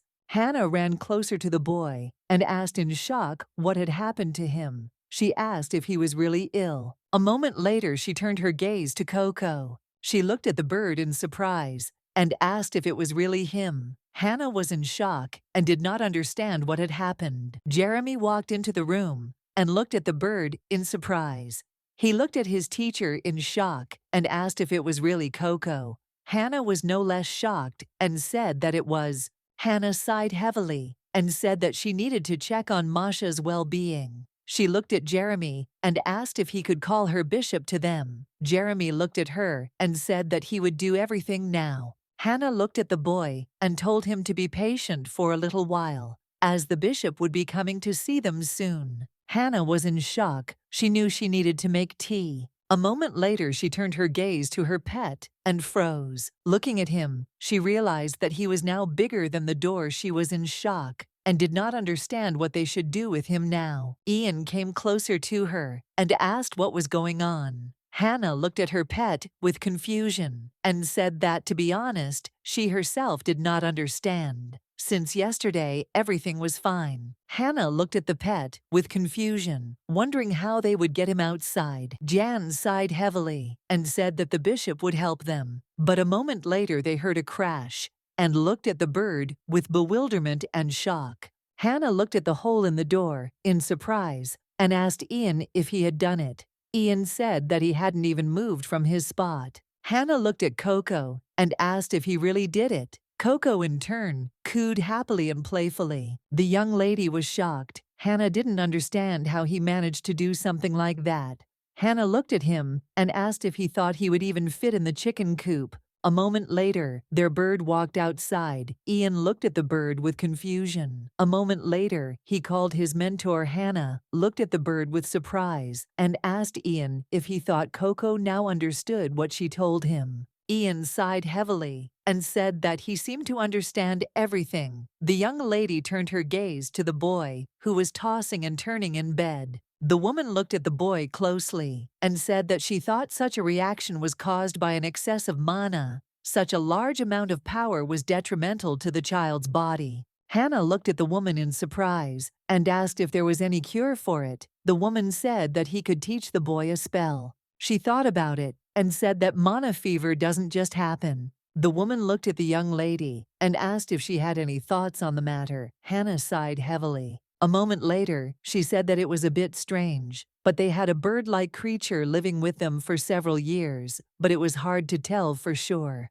Caesar looked at her and said that she could look at this miracle since it was outside the window. Hannah looked closely at their pet and, puzzled, said that he had grown twice as big overnight. The woman looked at the bird in surprise. She was shocked by what she saw. A moment later, she said that she absolutely had to come closer and take a look. Ian looked at the teacher and said that he would be in the room with his friend Hannah, looked at him in surprise, and said that this was very good for them. The woman looked at the bird in surprise and, puzzled, said that she had never seen anything like it. She looked at Hannah in surprise and asked where they found this creature. Hannah thought for a moment and said that it just hatched from an egg. The woman looked at the young lady in surprise and asked if someone had helped Hannah, said that it was all thanks to Masha. The woman came closer to the bird because she wanted to touch him. She looked at him intently and said that she did not think she would live to meet him. The woman looked at the bird in surprise. As he used magic and cooed to it, her magic ricocheted off and did not reach the bird. The woman looked at him intently and said that she was now absolutely sure that this was an ancient demon. She looked at them and said that this was a demon that was completely different from his kind. Hannah looked at her puzzled and asked if this demon was dangerous. The woman said that the power of the ancient demons was incredibly great, and it would be enough to easily destroy the entire building when he grew up. The young lady was taken aback by the woman's words. She was in shock and did not know what to do now. The woman said with a smile that however now he considers her child to be his parents and master. She said that they say that ancient demons are the progenitors of ordinary ones, and in order to beat even one of them, you need a huge amount of mana. She looked at the young lady and asked with a smile if her child was really human. Hannah looked at the woman in surprise and asked if her child had done something truly amazing. The woman said that it was simply not surprising, but amazing, since this child was the owner of an ancient demon. Hannah looked at the woman in surprise and said that she understood everything, and also asked if her child would recover. The woman said that if they temporarily separated her from this hero, the child would recover. The woman said that apparently an ancient demon was trying to take her life force. Hannah froze in bewilderment. She was shocked by everything she heard. The woman looked at the young lady and asked if she had never taught her magic. Hannah looked at her in surprise, as if she did not understand what she was talking about. She looked at Hannah and asked if she wanted to send her child to the magic tower. She said that if the child was taught how to handle magic correctly, then such incidents should not happen again. The woman said that it would be a great opportunity for them to study the ancient beast. She said that it would be good for everyone. Caesar looked intently at the woman. Hannah, in turn, froze in bewilderment. She did not know what to answer her. A moment later, she said that her child should decide everything himself, because if the child does not want to, then she is not going to force him. The woman said that when the child gets better, she should definitely tell him about the possibility of getting into the tower. The young lady sighed heavily, but still agreed with the woman. Hannah looked at Jeremy and asked if he was going to go to Night Academy. Jeremy said that of course he was going to do it.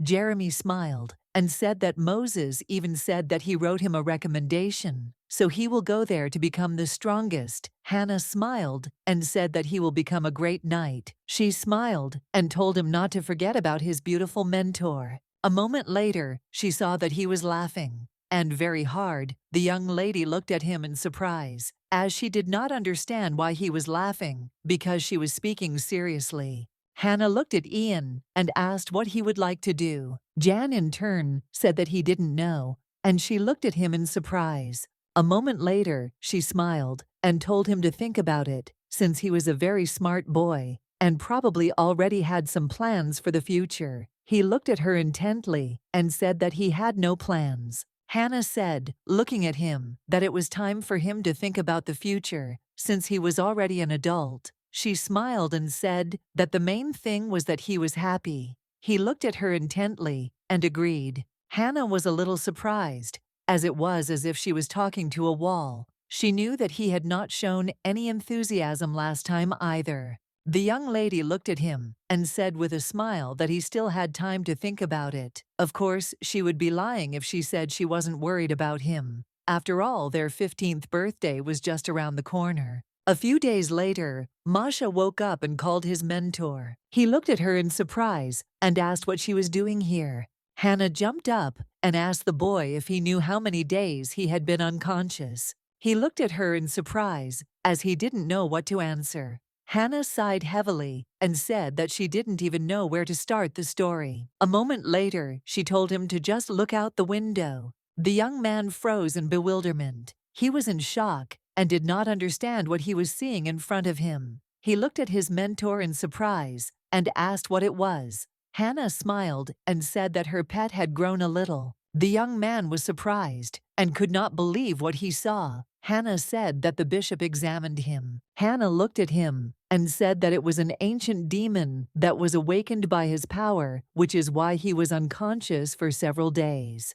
The young man stared out the window and sighed heavily as he said that it was just awesome. Hannah looked at the boy shyly and with a smile. As she thought it looked very cute, she knew that they were now thinking about how to spend more time with Coco. He looked at the bird and said that he would probably eat a lot. Now Hannah was shocked. She wondered if that was all he wanted to say. Hannah looked at him and said that she had been told that he had an excess of mana, and for his own good and health, he needed to learn to use it. He looked at his mentor in surprise and asked why they wanted to take his pet. Hannah smiled and said that it was because he was much stronger than they could have imagined. For a moment, the young man thought. A moment later, he asked if they would pay him there. Hannah looked at him in surprise and asked if he really thought they wanted to work him for nothing. She asked if he was too young to worry about money. He looked at her and said with a smile that it was never too early to dream of luxury and wealth. The young lady smiled and said that in any case, it was a very good opportunity. He looked at the mentor and asked if there were only decrepit and strict old men working there. Hannah looked at him in surprise and asked what he was talking about. She said that there were a lot of young magicians there. He said with a smile that he definitely wouldn't go there if it was boring. He smiled and said that he really liked magic. After all, he looked at her and asked her if she thought he could conjure fire with one hand and ice with the other, or control the dead. Hannah was puzzled and said that the first option was more or less realistic, but the second one was some kind of nonsense. He looked at her and said that it would be really cool if he could control skeletons. Hannah sighed heavily and said that it was not cool at all. He looked at her and asked if it was time for him to leave the temple. Already, Hannah said that it was not yet, but he himself had to decide when he wanted to leave. He said that he had to talk to the magician first. He looked at his mentor and said with a smile that one day they would all go their separate ways, but he still hoped that he would not be the first to leave.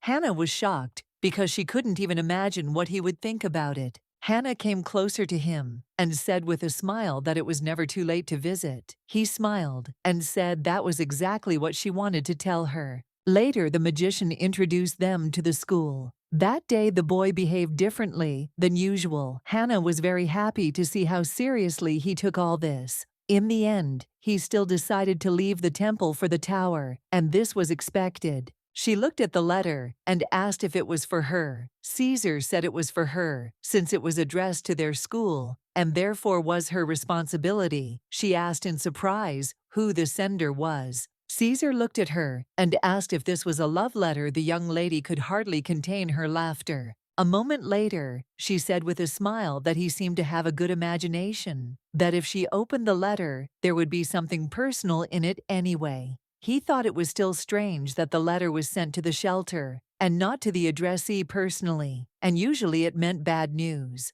The young lady stood there in bewilderment and shock. He looked at her and asked what was in the letter. Hannah, after thinking, said that it was a letter from the Duke. Looking at Caesar, she said that the Duke wanted to take Jan away. The message was very clear. He recently returned from a trip and heard about Jan, and now he wants to become his guardian. Caesar sighed heavily and said that of course this would not end well, but would only lead to many deaths. She looked at him in surprise and asked if he was trying to hide the boy. He said that there were attacks, and she should have heard for herself what was happening now in the imperial family. The entire imperial family is struggling to gain power, so all this time the Duke has been conquering lands in the desert to gain as much power as possible. She knew that it would be obvious that sooner or later, another player would appear on the battlefield, and that player was Yang the Emperor's illegitimate son. Hannah looked at him and asked if it was bad news.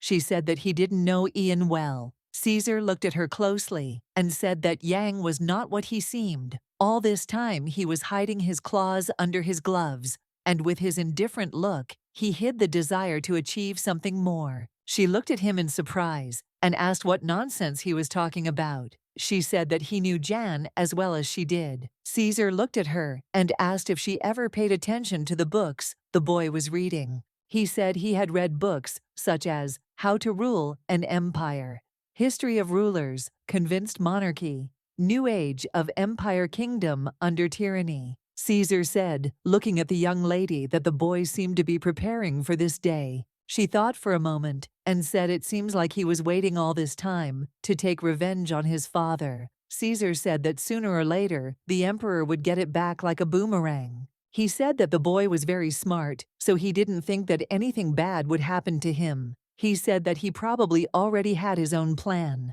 The bishop said the boy was in his natural habitat. She smiled and said that it seemed like everything was God's will. He looked at her in surprise and said that she spoke like some kind of priest. She smiled and said that this could be called preparation. Caesar smiled and said that time would tell what God had in store for him.